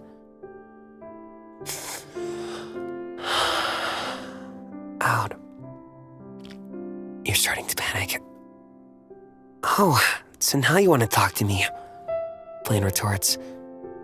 Then he immediately bristles at himself for sounding so childish. Sorry. I don't like when you ignore me. I apologize. The archer's response in his calm, disaffected voice. I was thinking. About earlier. I was trying to make you look cool. Flayon is almost speechless with embarrassment. What? He yelps. Hi, I feel like you scared the shit out of everyone. They probably think I'm dead right now. Not possible. We are not even that far out. Far out for you would be space or something, I bet, Flayon mutters. Whenever the archer doesn't respond. Flayon takes that to mean, yes, Flayon. You are so right, Flayon. He wants to say that. He just sighs. Are you upset? No. Just getting used to the thinner air. The cockpit is pressurized. I'm not upset. Flayon assures him, and he means it this time. They've taken to cruising around, getting Flayon used to this new yet familiar feeling. It's just weird. All this power. All this. He waves his hand around vaguely. Presence. Naturally, he's gained a bit of height too. An observation he makes solely because it's something that others like to tease him with. It'd be easy to turn that like on its head now. Height is an artificial game. See? If he thinks a little more creatively, it changes his perspective a little. He can better embrace the positive sides of commandeering a death-defying, fate-enforcing robot. The archers breaks the silence this time. I have not been honest, Flayon.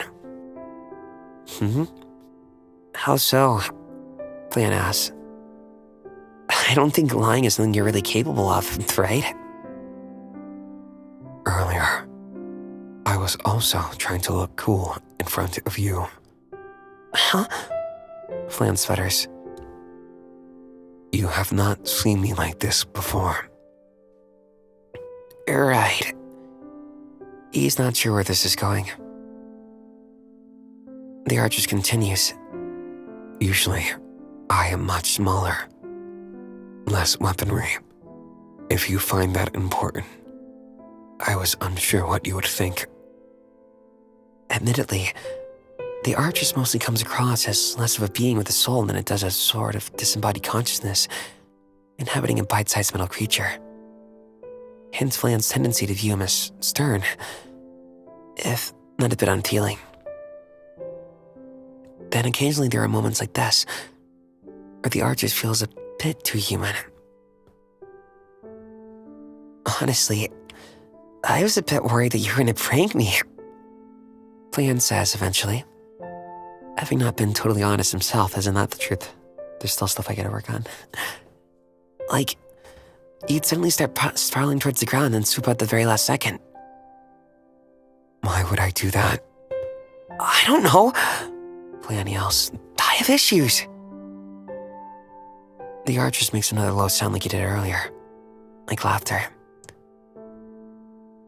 Flayon sees the guild steadily coming back into view. He thinks he can guess what the artist is thinking. Ready to stick landing? Flayon grins mischievously. He takes the control into his hand for the first time. They feel so familiar. Nice. Rat in its cage, I've seen that before. Oh, so you guys have been looking, huh? Here you go. This is Nosedive by HeartContainer. Thank you very much. And you send this over.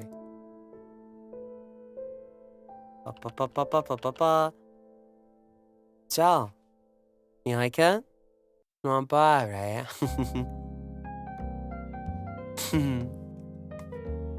Not bad. I like them all, but all in different ways. I find them all equal so far. I really like the pen. I don't like, it's just cool. I like everything. This is great. I'm losing words. I felt soft, like I was walking on clouds. Fitting for something called Nosedive. Thank you, HeartContainer. Really cute, very cute. I want to see if I can get to all of them. I think what we'll do is, oh, we're almost at 2 hours. I think 3 hours might be the total. It depends on how tired I get. We have Chicken Run to watch after this. I'm gonna make sure I get like popcorn. There's no way I'm watching a movie without popcorn, right?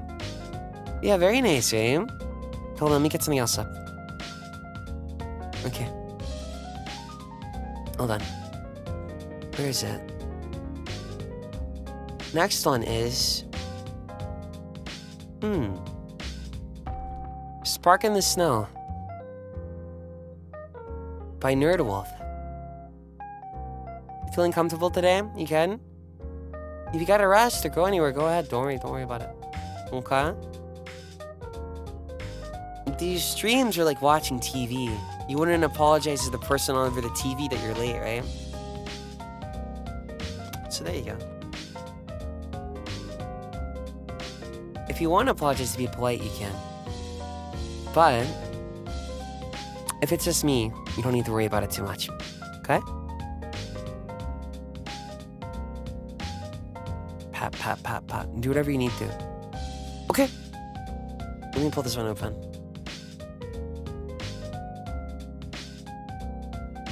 Spark in the Snow.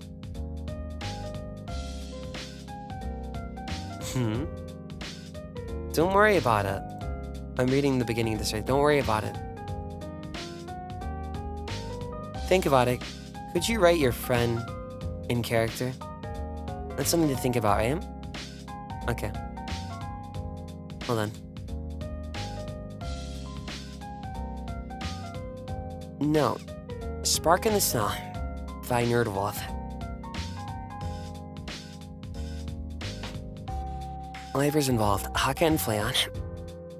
Note, this is meant to be platonic, but I'm not the best at writing, so it may suck. Also, characters are probably slightly out of character. Oops, the only one who would know it in character would be just us, don't worry. Let's see. Don't worry about the character themselves, not the actual real life people behind them. What are you talking about? Sorry, this sucks slow. Don't worry about it. Just write, okay? Don't worry. Alright. Aren't we all funny people? Okay. Ready? What's this? How will we read this? What's this one on? Okay. What's this? No, go over here. Okay. Put you on. This is fine. No. Yeah, you can stay on. You can stay on. You can stay on. Okay. Hey. Hey, guys. You know that village we stayed in the mountains? Well, they gave us vouchers to stay there for a few days. I was up for a mountain getaway. A chorus of yeahs responded. I don't see why not, Vesper said calmly. Great.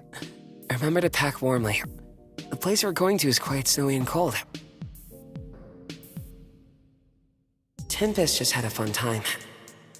They had some of the best food, courtesy of Shinri, and a fun game of Smash Bros, even though it resulted in several mauling sessions. Altair, Magni, Axel, and Vesper were going back to their cabin, but a huge blizzard just swooped in, so they had opted to stay in. Oh, you want the... Okay, hold on, I got something for you then. Hold on, I got something for you.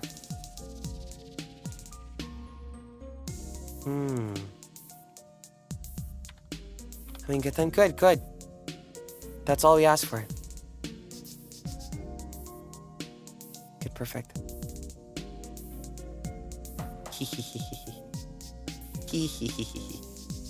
Okay.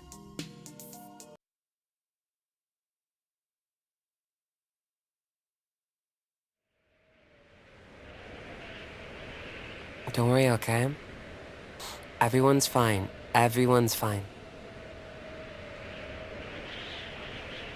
Everyone else had returned in a while ago. And now only Haka and Flayon were awake. Talking with each other. Basking in the warm glow of the fireplace. However, Haka was also starting to nod off. Flayon had noticed the force of the blizzard steadily increasing outside. Even though he could feel a slight chill from the glass in the cabin, this unnerved him. Having heard stories of travelers staying overnight in cabins during blizzards. But the storm had become so strong it ripped apart the cabin. And when investigated the next morning, all that were found were a bunch of frozen corpses. He knew that this was most likely an exaggerated folktale, but it was irrational to be afraid of a simple blizzard. But it still worried him. However, this did not escape Haka's watchful eyes. I'm gonna get some shut-eye. Come join when you're ready. Hey, is something wrong? Oh, nothing. I went ahead to sleep as well.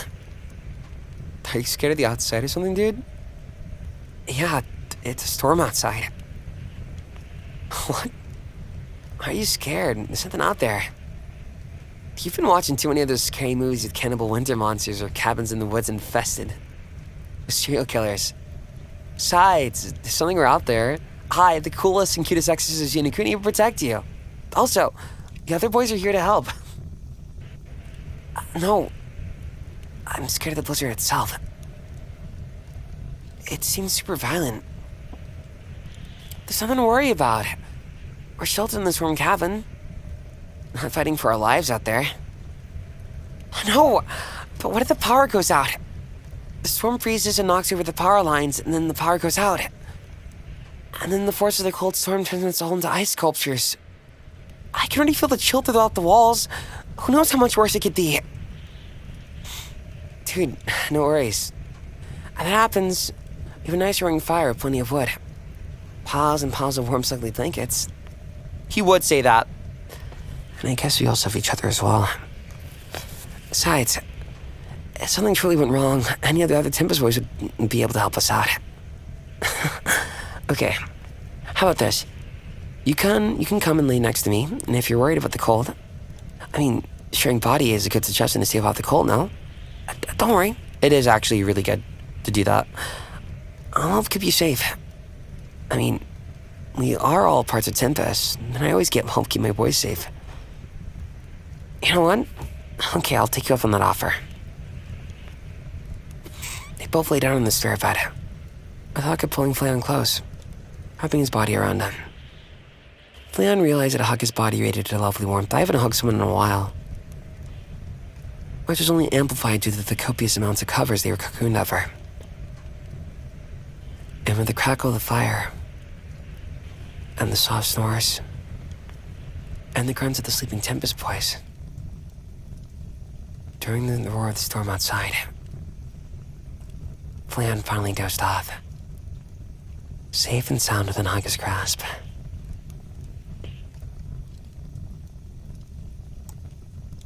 Not bad. Not bad. Don't beat yourself up so much about rating, okay? But that's just me. That's all I can say.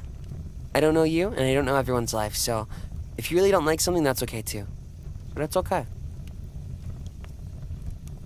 At least when you're watching a Makina X Flayon stream, you'll be okay. Okay?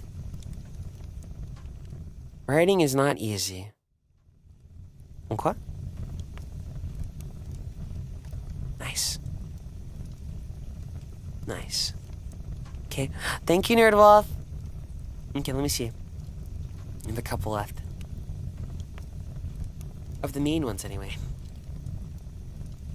Ooh, this one's called The Voice of Many by Trips Out. The Voice of Many. Okay. Nice. Not even my sister? Hmm? What about? Do you have any questions? Hmm? What? What do you want? Huh? Bye-bye, have a good one.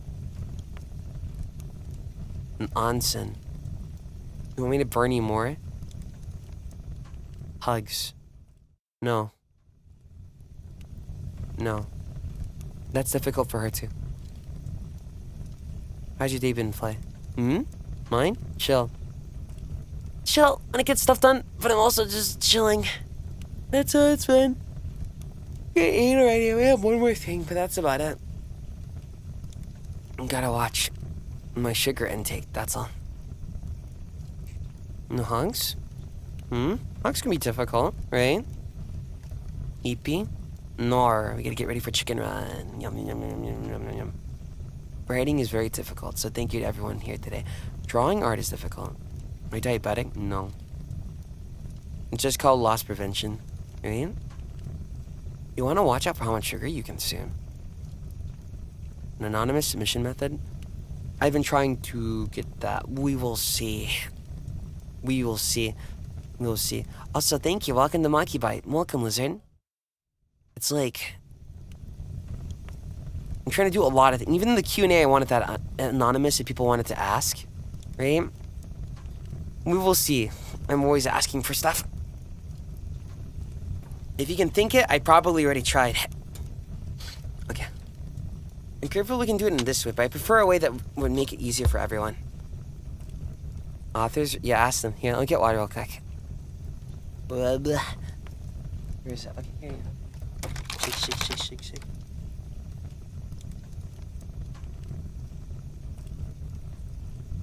You like the fire? Yeah, water. Let me stretch your bit. What time is it?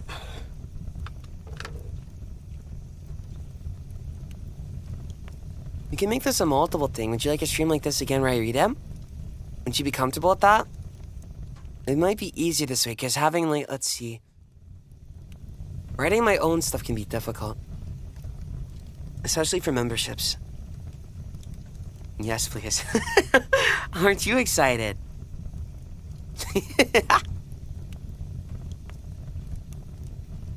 No, you're on the right one? Okay. I'll try to figure out a way. If anything, there is the way, I guess just make a new Twitter account. We'll see.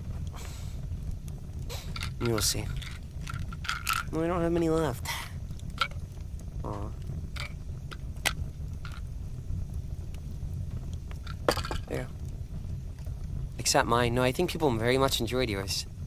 You should take pride in it, okay?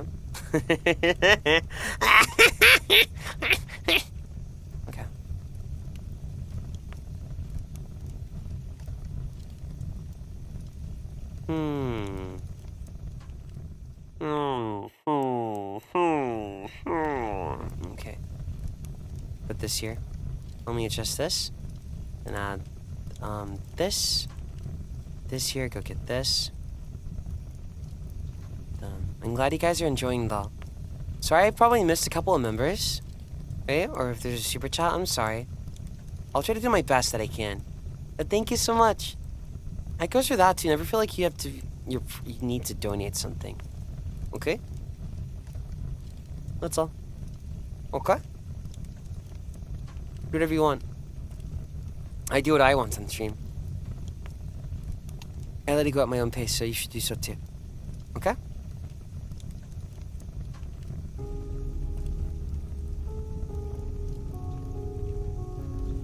When Flayon said he was the best pawn in Elysium, he wasn't expecting a resounding no. Much less to be outright laughed at. Oh my god, we're getting in character. He stares in betrayal at Haka. It didn't look like he just committed an atrocity. Who's the better pilot, huh? Flayon presses. He's not gonna ask Altair because the guy was still smiling like Flayon had made a good joke. Who is he? Is he in another guild? Nah, Haka says. You're reading me wrong. But he inferently doesn't elaborate. He focuses down on the guild cross in hand as he sorts them out and piles a based and lame. Haka would do that, yeah. He would sort of like that. How am I reading it wrong? He literally said... Whatever. Flayon huffs. I'm the best pilot. There's literally no one else. Yeah, Haka says. Who are you agreeing with? Flayon demands. Haka peeks up from over the quest. You? Flayon, who else has a fuck-off huge mech? You take up like 28 parking spaces. He would talk like this. Okay, well, I feel like a lot of tropes people associate with me, Haka actually does, and I'm actually more chill. Flayon says, this is funny.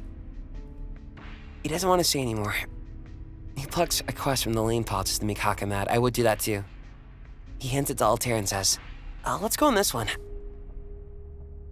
Altair holds it in his hand. He looks amused, turning the quest to face Flayon as he says, sure, Flay. This is a good quest. Deliver flowers. 50 gold reward.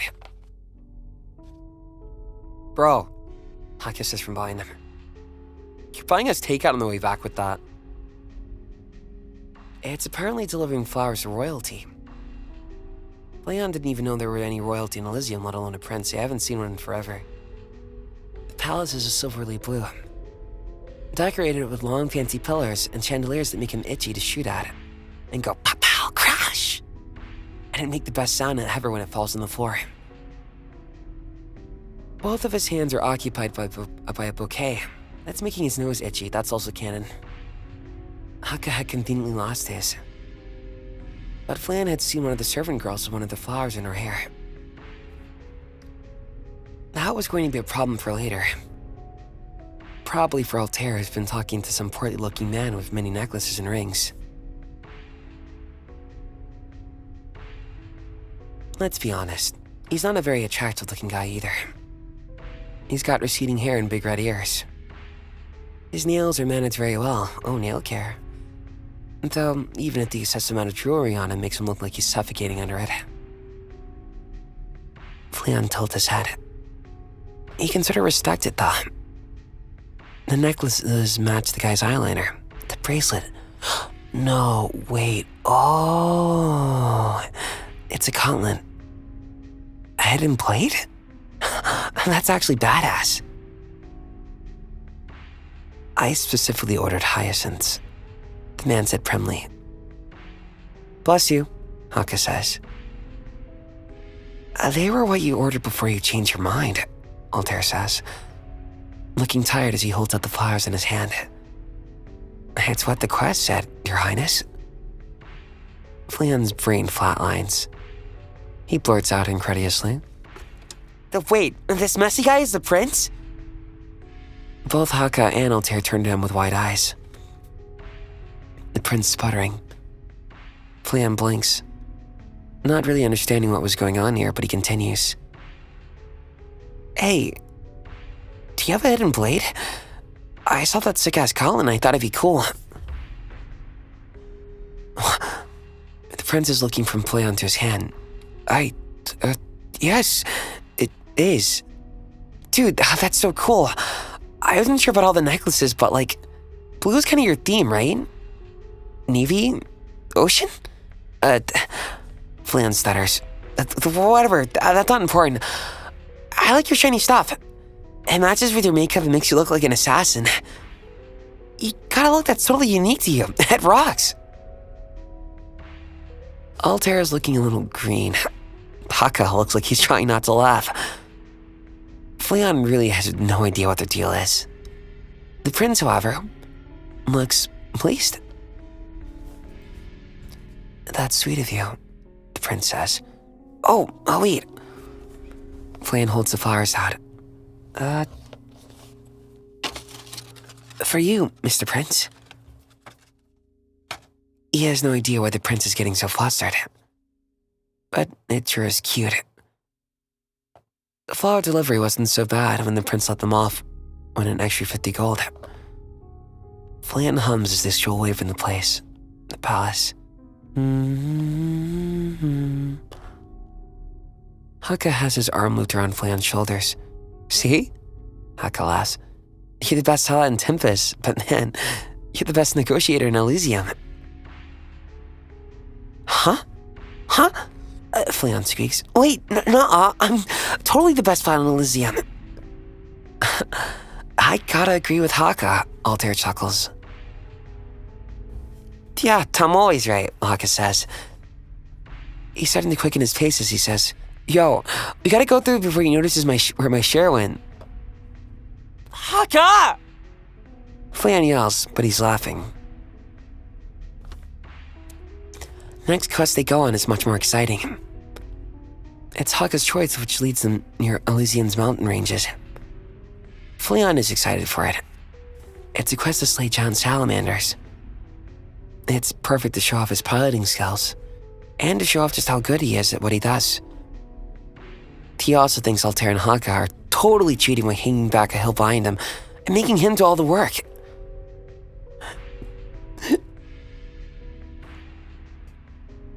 Oh. I got all the quest rewards! Flayon yells to the Archer's receiver. I mean it! I'm not a penny less! We're always penniless, Haka says. There's no pennies in Elysium. North Elysium has some, Altair says. Flayon rolls his eyes. The salamanders are only a quarter of the size of the Archers. There's half a dozen of them hiding in the crags of the mountain. All of them have beady black eyes and thick orange scales. Flayon rubs his hands together. Lasers? He wonders aloud. Rockets? Maybe I'll just kick them out, but actually kick them. One of the salamanders by his foot tilts their head. It's like a weird gecko. Flayon tilts his head too, steering the Archers to crouch down to get a better look at this little fella. Well, it's a little to him. It's a little to him. It's about the size of a house to Haka and Flayon. Flayon stares. The salamander stares back. How can I attack me? Flayon guesses. The quest said that you guys moved in recently. Don't you like volcanoes? Gives. He looks at the mountain incredulously for a moment. He says to his receiver. Hey, Haka. Altair? What's up? Altair asks. Do you still have the number of the guy who gave this quest? There's a long pause before Hocket belts out. You mean the freaking mayor? Yeah, him, Flayon says. He wasn't paying attention so what? Can you, ask him something for me?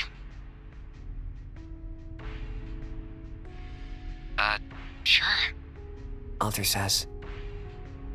What's up? Something wrong? Kind of. Flayon frowns down at the salamanders. Not aggressive, he notes. He doesn't know if that'll change if he starts stomping on them like bugs. I just wanted to know if there's any nearby hot springs. 20 minutes later, Flayon plays escort to 6 lizards stuck in the archer's arms and legs. He's laughing the whole time. They look silly with their bulbous eyes and their little tongues poking out. He names half of them before he sets them down on the other side of the mountain. It's closer to the village that hired them, but it's important. The salamanders dig down into the rocks and mud. They're lava puppies. It's cute enough that Flayon takes about 4 dozen pictures and uploads them to the Hot Springs website. Dude, Aka says. And that's all he says as Flayon joins the other 2 back in the village. He really doesn't understand why the 2 of them are looking at him like he's grown a second head. Flayon blinks at them, and then at the huge stack of tourists clamoring to see the docile salamanders lounging in the springs. You have a nice witty way of writing. Good job so far. Witty? How about entertaining? There you go. What? Flayon asks, turning back to look at them. Altair looks like he's trying hard not to laugh. We got a follow-up quest to investigate for underground volcano. Oh, that's neat, Anne says blankly. But why am I getting weird looks? Dude, Haka says heavily, but again doesn't elaborate. What? Flayon demands. Seriously, what? Oh, is it because I didn't beat up the lizards? Is that why? This isn't canon. He crosses his arms and tilts his chin up. I'm still the best pilot on Elysium. Negotiator, Haka says. Pilot, Flayon says. Altair reaches over and ruffles his hair. Actually, I think you've got the best heart in Elysium. How about that? Altair. Flayon complains, but he can't help but smile. Later, when they return to the guild, he'll hear Battle scream as a salamander. He'd been hiding in the archers breaks into the kitchen. You would.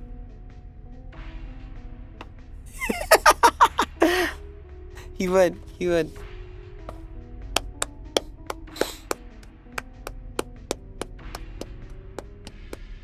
Not bad.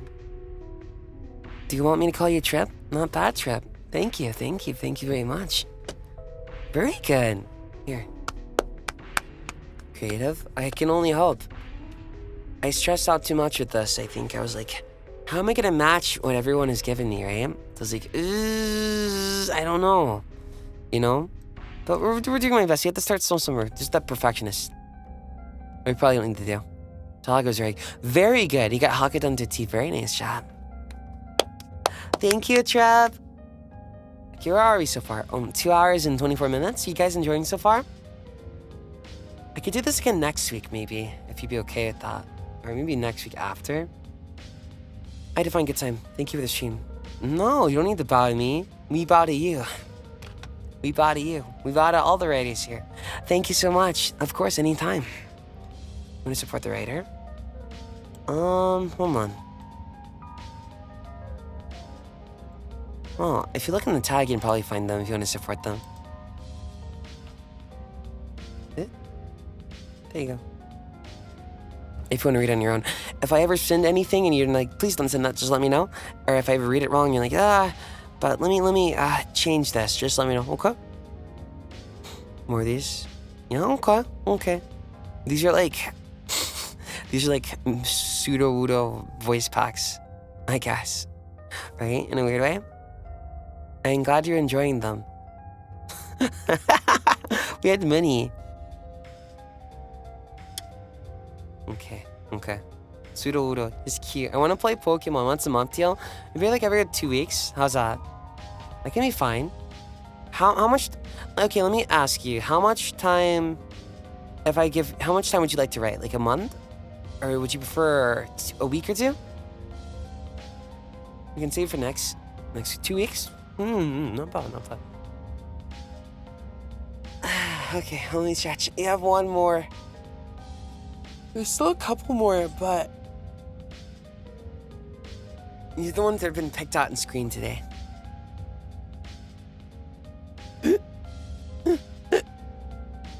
2 times a month? That sounds good. Okay. Then, I'm not sure how many are there next time. We should probably try to get to like 10. 10 per? That sounds fine, right? I was like looking up other examples of people who did it. I was like, oh, they just usually read one, right? I was like, oh, okay, how many can I do? So here we are. Not time to prepare. There you go. We may even read some in membership. It gives you more stuff to read, actually. Yeah, we'll get a word count. Let me see. What's a good length? I think. Let me pull open. Is it Recurring Tragedy? How many pages is that? Honestly, you could write me an essay and I'd read it. If you'd like to write me essays, I'll read that on stream. I'm trying to think of a good work. I don't really mind as long as it's not like 30, 50 pages. I don't know what essay would be. Did you like this? Was this ASMR for you today then? Is there an essay due tomorrow? How about poem? You want me to read poems? Would you proofread my thesis? I'm trying to think of the... I'm scared. Wouldn't someone be able to like track you down that way?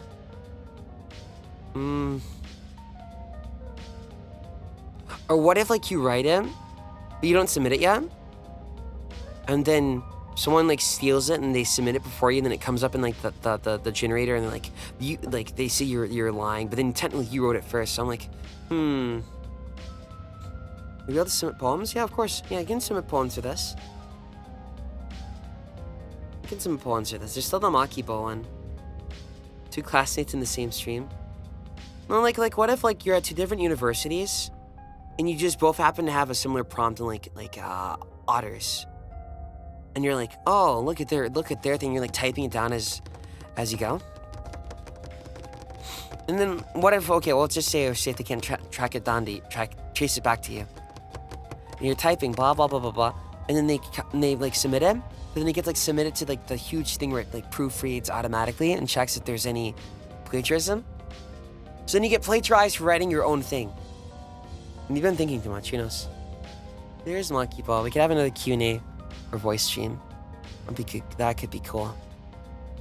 If I can find an anonymous, we can do that. I'm surprised.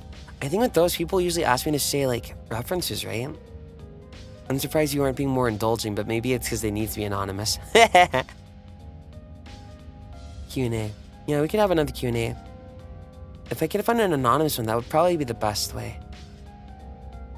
I know the issue with that, but you can't hurt me more than the people did it when I was younger. Tapping, you like it? Oh, is that what I think it is? Thank you for the art.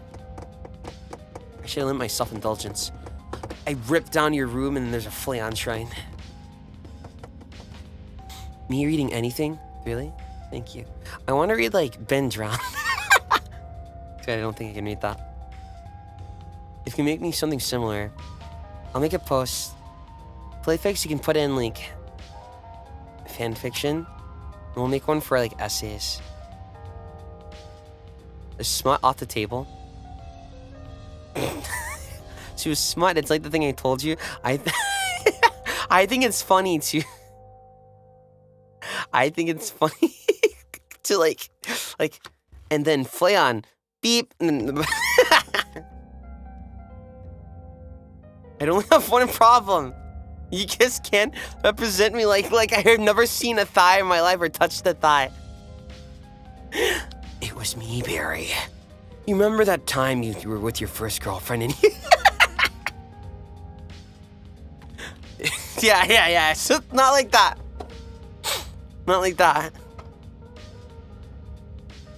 I think you get the idea. Okay. Never mind. Okay, let me see. Is there one last one? Timber stream is good. I'm sorry I can't get everyone. Just the point is Mech. Wait, is this one screen yet? I can't tell. Let me double check.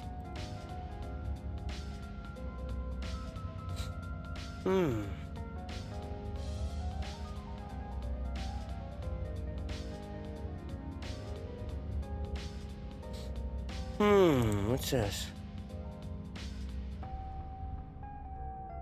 Let me read.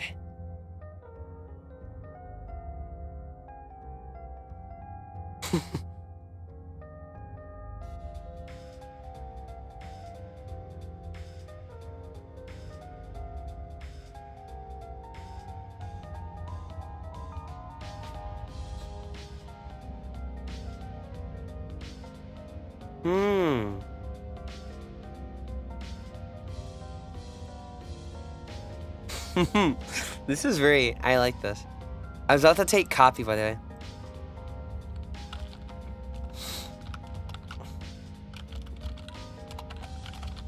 Oh, I guess if you're watching this public, the membership streams are pretty much the same type of vibe of the stream, right?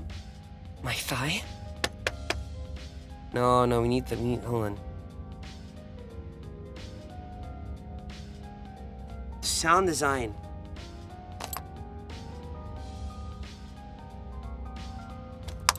There we go.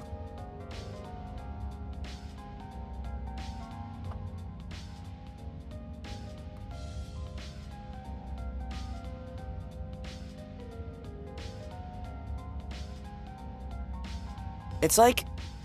No, don't get weird with it. I'm just being real with you. I'm keeping my filter off because I'm trusting you.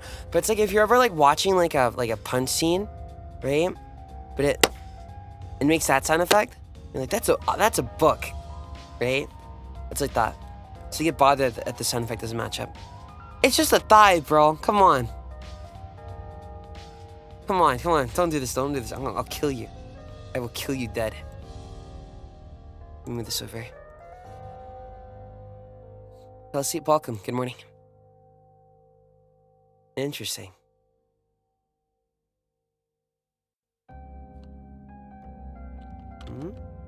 Patchkid.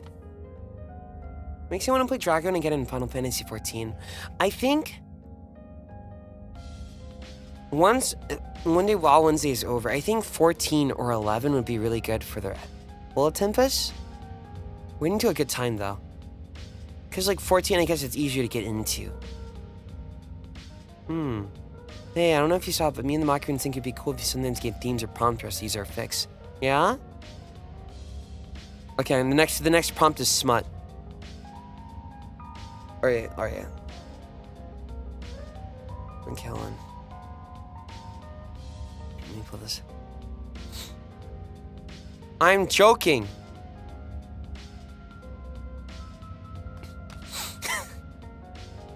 And you call me a pervert, what the fuck? Okay, let's see. Next prompt.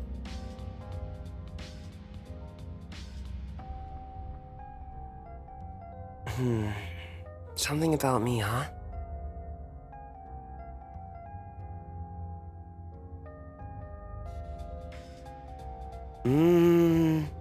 Yeah, give me time to think on that. I'm not sure. What do you guys want from me? I can't tell what you think of me. Okay. This is Just a Boy and His Mech by dragoonpatchkid. Yeah. And this will be the last one of today. I think in the future they may go 3 hours. We'll keep it slow. Right? Okay, hold on. Oh wait, does this even sound like ASMR? I want you to have a good time. Shh.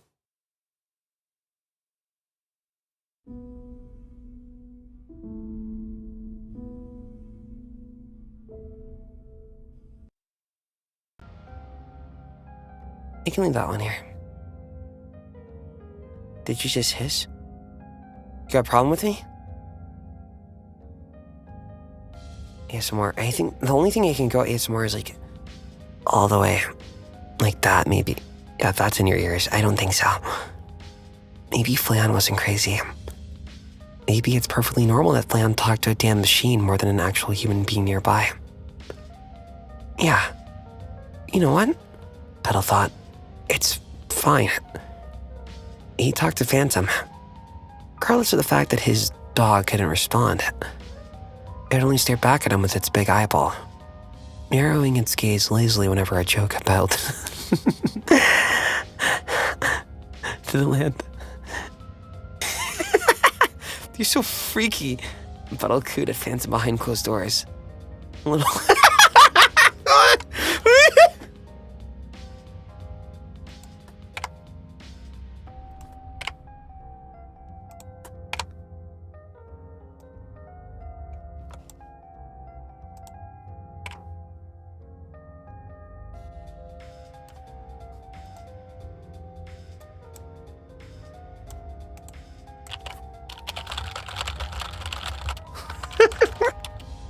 I'm sending to him, I know he'll like it. You're so freaky, Petal cooed at Phantom behind closed doors. Oh, vile creature, yes, you are. A click of the tongue snapped Petal out of his thoughts. Glancing down, he caught Flayon's face morphing to a frown. Grease coated Flayon's cheek, a tongue sticking out as he forced the wrench to turn the nuts and bolts. How did you know I knew how to work on cars? Smart. Not all of it. I'll work on them for hours every now and then. It depends. But it's like less because I like doing it, more like, damn, it broke, now to fix it. Stop complaining, Artress! Flayon yelled. This is supposed to help you, don't give me any lip. You're a pilot, of course you can. You're a human.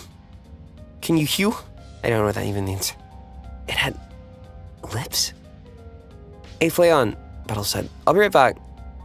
He turned his head. Anger gone so fast as if it never had happened. So fast, it's like it never appeared. Okay.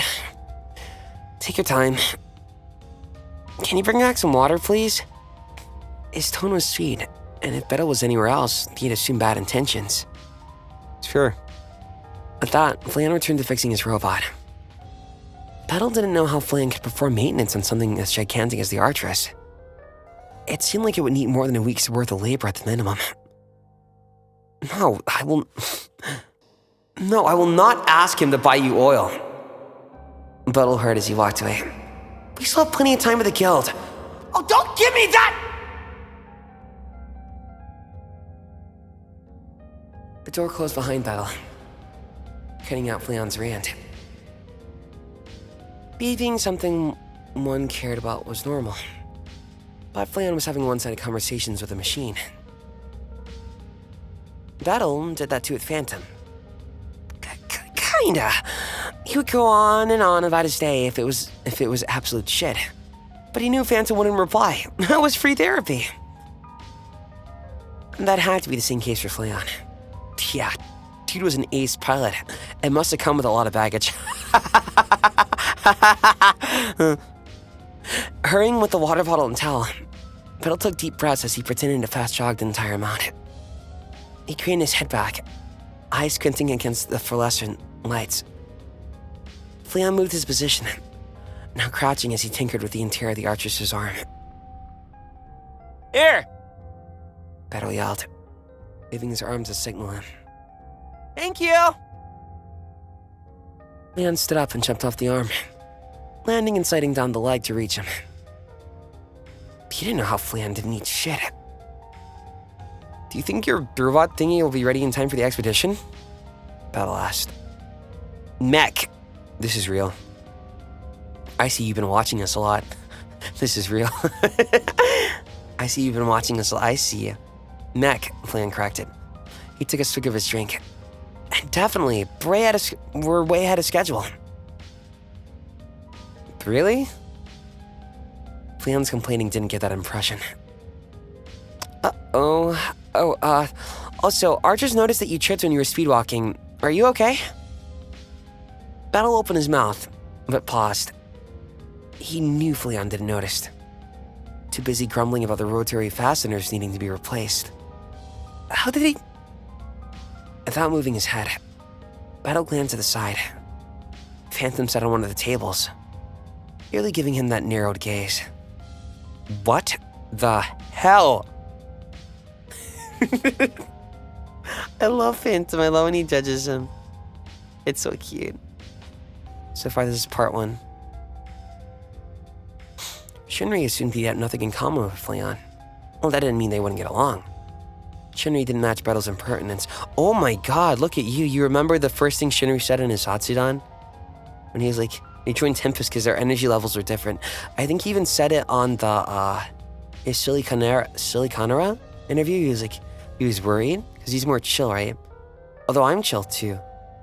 But I like bursts of energy. It's like, you think I give out the impression that I'm like, oh, he's hyper energetic. I'm like, no. Okay, that didn't mean they wouldn't get along though. Shinri didn't match Battle's impermanence, Haka's pure aggression in the battlefield. Yet, he laughed at Battle's jokes, and Hakam saw him just as capable against a corrupted beast. He closed his eyes and took a deep breath. Wind flowed past his clothes and hair.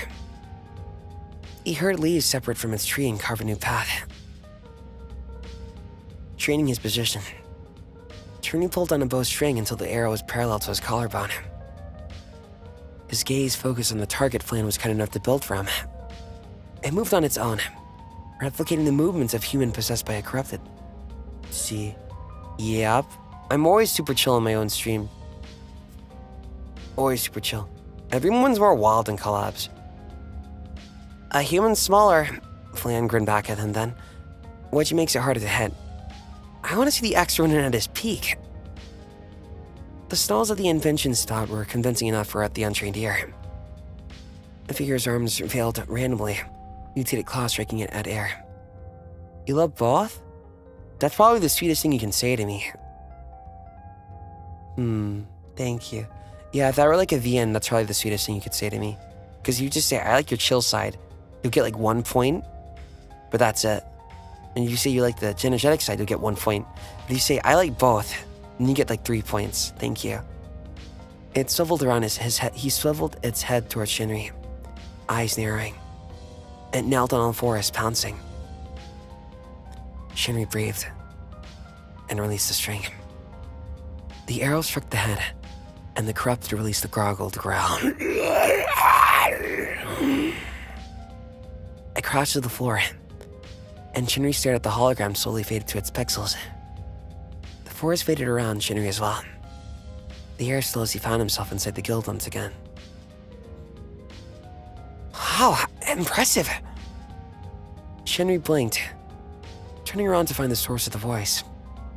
Besides the archer's foot, Flayon's grin was wide as he clapped. That's impressive is your creation. Shinri smiled. Each time I use it, the hologram displays a new scenario. Flayon shrugged. Say, he tipped his head towards Shinri's bow. I always see you use that bow specifically. Is it on purpose? On purpose? I mean, is it like a ritual? Elaborated. Like how a leader has these stretches before a mission. Or how Magni has to fasten his potion belt 3 times or he'll be paranoid he'll slip off. You would. Rubbing his chin, Shinri hummed in his thought. No, I don't mind using another bow. It's just my favorite. No way, it can't match Shinri's. No way.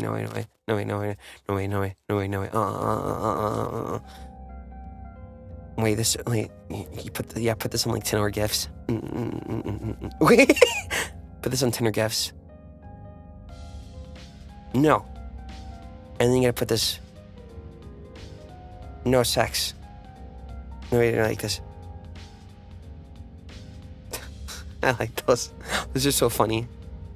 He used other bows in desperation. Even made use of throwing knives. However, I never felt like the bow he had held right now. It was his. It was a part of him. Flayon perked up at that. Me too! Really? Shinry figured pilots would crave owning the latest and biggest model. The more modern, the safer it must be. He patted the metal. His eyes almost sparkling.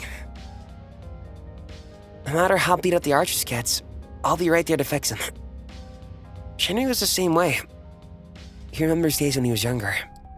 Hunching over a light as he replaced the string for a new set. He always says he's old, he's still young. How about you show me how you and the Archers fight next? Shinry asked. Next. Flayon responded by climbing up the mech. The sight reminding Shinry of a squirrel in a tree. I'm a squirrel? Oh my god. Shinry didn't have Flayon's set of skills. But he was glad to know they had something in common. I'm a squirrel, squeak, squeak, squeak. Thank you. Thank you. Very nice analysis. Thank you, dragoonpatchkid. I hope you find a Sour Patch Kid. Okay. Let's go. That's cute. It's over already. Wow. Those are a nice 10. Almost 3 hours, not bad. Maybe one day we can have like a 12-hour reading stream. Would you like that? Do you think I could do that? I probably could. Need more? Oh, here, help me get this.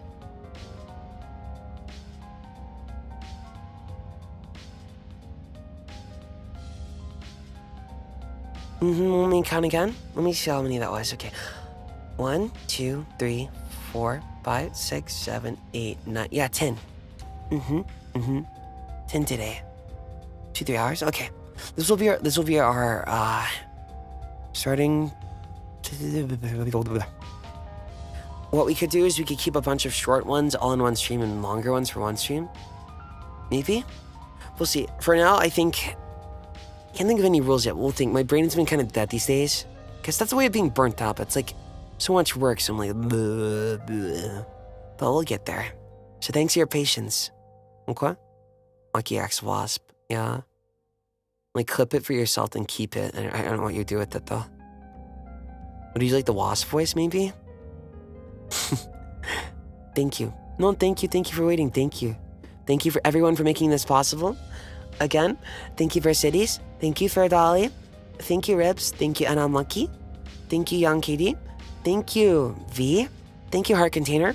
Thank you, Nerdwell. Thank you, Trip. Thank you, dragoonpatchkid. There you go, Dragoon. Those are our 10 artists today. Please definitely check them out. If they're comfortable with that, feel free to leave a comment if you need me to change anything. I think I may leave the links in the description unless you're not comfortable. In that case, just let me know. Okay? Do not be shy. If you're not comfortable with something, just let me know. Okay? Thank you for coming today, everybody. I'm gonna go rest before chicken run. I only have like an hour. I'm gonna go help Haka set everything up. Yeah? And then, let's see. Could do another one next week, maybe. If you're fine with that, right? Thank you for the super chats and the memberships, by the way. Thank you. I'm sorry if I missed any. How we could rest. I will never forget popcorn. I refuse to go to the movie theater without popcorn, you know? Let's see. Wait. I was thinking.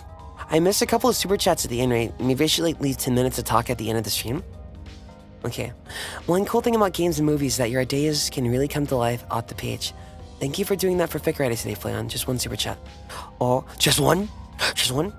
Thank you for the super chat. Thank you. For setting the scene. Oh, I'm glad you like it. Don't worry.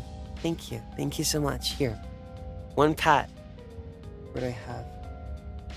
Here, I pat. I pat you. I pat everyone. Thank you very much. I worry for you guys. Do you think I hate you? It's okay. Thank you for the super chat. Thank you, Cassin Davis. I think you'll like the new emotes, and then we'll get even more, because once it gets past the second patch, we can get even crazier, right? You worked hard for— oh, thank you so much. Oh my gosh, thank you. Thank you. Thank you. Yeah, you can call this, like, pseudo, what would you call this? Pseudo... would you call this pseudo voodoo? No. Pseudo, I figure— oh, okay, the lights and the arches are on, so that's good. Pseudo voice pack. Pseudo Zatsu, though, those are just games. Hold on. I want to keep that one there. Come, copy. Well, this works actually for going up here. Yeah, it's a pseudo voice pack. For free? Of course. I want to get you ones for this week's membership for everybody. I probably will do that, and then like a diary voice entry maybe. Is real voice packs? Are they good enough for you? Macunes have to be spoiled more. If you can't get a free voice pack every membership, what's the point? If I could have my way, I want to do special streams, I want to do viewer match streams, and I want to do full voice pack every membership, then karaoke's. Then I want to give— I would love to give fully colored art for like the tier 4. Something like that. What did you mean by that? Spoiling? Well, if you like me, you can't get away with that, so that's all. So it's like, for my sister, I like spoiling her, so I like buying her like huge gifts. So if she's like— I'll like be watching her and watch what she's into, then I'm like, oh, she would probably need a laptop right now. Then I'll buy that. And I'll usually do it— let's see. I used to do that forever, even on low money. But then I think she felt bad, but then I just would do it anyways. I was like, just take it, just take it. So it's like that. That's how I treat people that I think are cool, I guess. So I have to spoil you guys some more. Or at least till I'm comfortable with that. Right? But we'll get that. I think I need more time. And money aside and time. I'll get it, don't worry, I'll get it my way. Then I'll figure it out. I just gotta strike a balance, right? No, you must be spoiled more. Do you have any more questions before we go? I'll send you over, but to who, I'm not sure. Here. Who's on anyways? Here, go. You did it, younger siblings? We are the same then. I didn't miss any more, right? Oh, there's no one on right now, really? What the hell? One day I'm gonna raid someone outside of TEMPUS. Okay. I can raid into Haka's room. Shouldn't we start in 5 minutes? Oh, okay. What's his waiting room? What's the game he's playing? As long as you're comfortable. What if I'm not? Is it Minecraft? You want emote spoilers?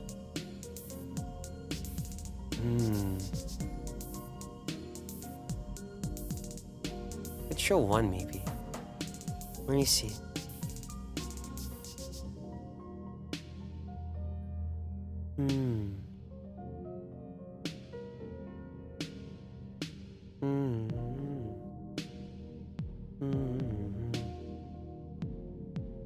Oh, so this is what you meant by you want to get spoiled. Tell me, what emotion are you feeling today, then? Are you feeling melty? Are you sad? Are you angry? Are you, like, suspicious? Warm? Melty? Naughty? Really? Are you being real with me? I admire the bravery. Okay. Only one though. Okay? One sec.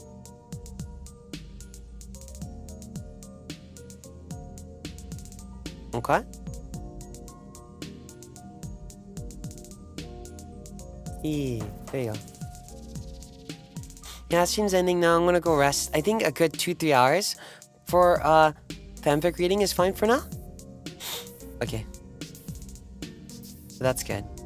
And then same emote artist, so Sheishi. Okay? That's all for now. Later. Very melty. I think that's the comfy emote you guys are requesting. Does that work for you? Let me see. Shinri's playing Minecraft, right? Yeah, he definitely is. Here. I'll wait for him to be live. He had 3 minutes. I'm leaving a bet. Yeah. It's comfy. It's comfy. You don't like it? Your goose spilling out. You missed it? Oh, okay. Here. There. Okay. Want goo. You don't like goo? Sorry. Maybe I'll like mold. Like, I don't know, what's the word? It's like I'll mold you into a specific shape, I guess. It's like pottery. Would you like that? I can make you a teacup. Monkey goo. Goo. I like goo. You love it? Yeah. It's like the symbiote. Right? It's cool. Clay? Yeah, there you go. That's the stuff you mold, right? Sculpt. I thought you have to mold it to like around the thing, not like mold. Like the disgusting stuff. Yeah, like squish balls. No, I love it. It's your Ikemen voice. Do I have an Ikemen voice at all? Mold. Isn't that a weird thing, actually? Mold. Ikemen. I worry about my voice sometimes. I think people joke and say it's puberty, but I think it's just from like whatever happened with my voice. I guess the muscle tension dysphonia. So if it ever gets really bad, some days I may have to purposely speak lower, which sucks. And my range was even larger before. I think it traded places. Yeah, it traded places. Before I was able to go even higher, but not much as low. So my low voice is more like, hey guys.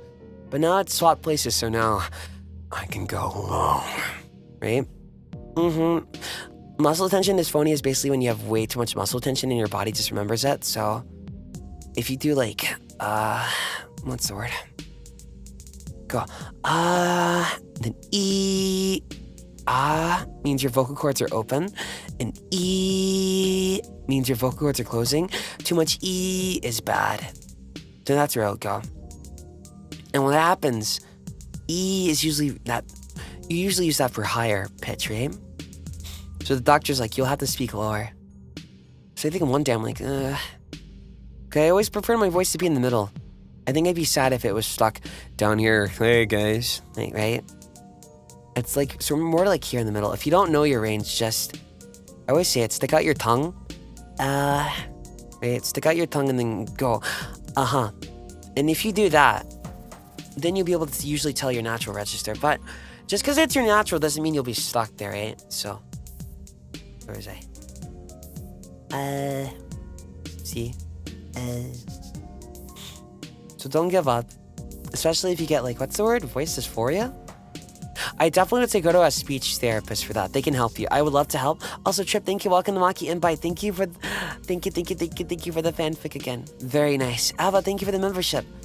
Because with that, if you don't do it right, you can actually make it a lot worse. But if you're ever looking to improve your voice, just do like, just humming and going through your range should be able to help. Okay? Let me see. Shouldn't we hear ya? I think so. I have a lisp, unfortunately. Oh, don't worry. I have like a slight one too. It takes a bit. Try. Let me know when he starts. Try. Okay. Let me see if we can get something here. I talked about this before. Okay, so let's say, hi, my name is Makina X Flayon. Okay, let me change the size on this. Okay, that's really tiny, but... Hi, my name is Makina. My hair is red with black ends. I'm very cute, but also sexy.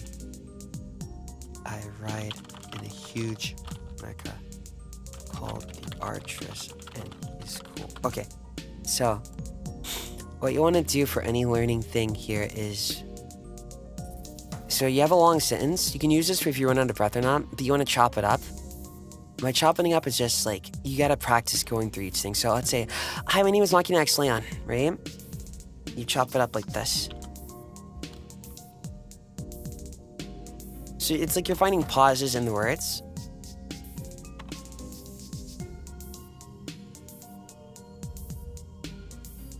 This will be really quick, sorry for the wait. So you take your time and then you just use your breath. So breathe in. You shouldn't be breathing too much, so your shoulders shouldn't be raising too much. And your stomach should be naturally filling with air, so don't flex your stomach. And then you just go, hi, my name is, and that's it, stop. Then breathe in again, and try it again, but is Makina x Flayon. Then, my hair is red. With black ends. I'm very cute, but also sexy. I ride in a huge mecha called the Artress, and he's cool, right? So it's like that. So with your lisp, you probably would just practice on each word until you get it right. And the more you practice, the more it'll follow over. And that's also good if you talk too fast. So then after you're done, you go through all in one. Hi, my name is Makina x Flayon. My hair is red with black ends. I'm very cute, but also sexy. I ride in a huge mecha called the Archers, and he's cool. Like that. So try that method for you.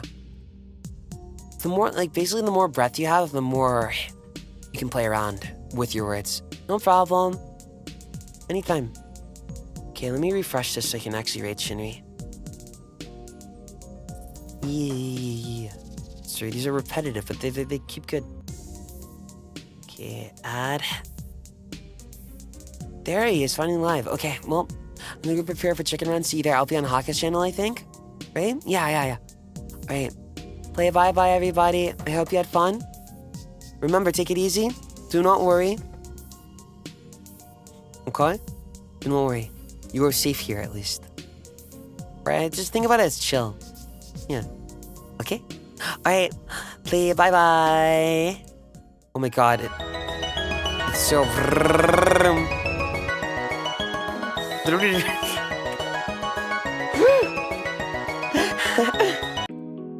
There you go. Hey, play bye-bye, play bye-bye. Play bye-bye.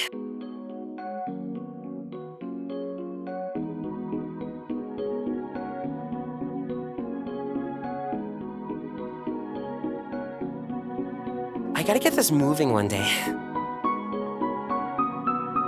I don't know how. I never animated anything though.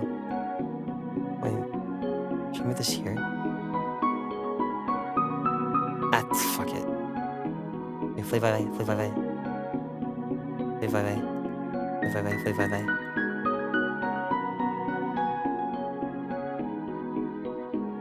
Alright, have a good one.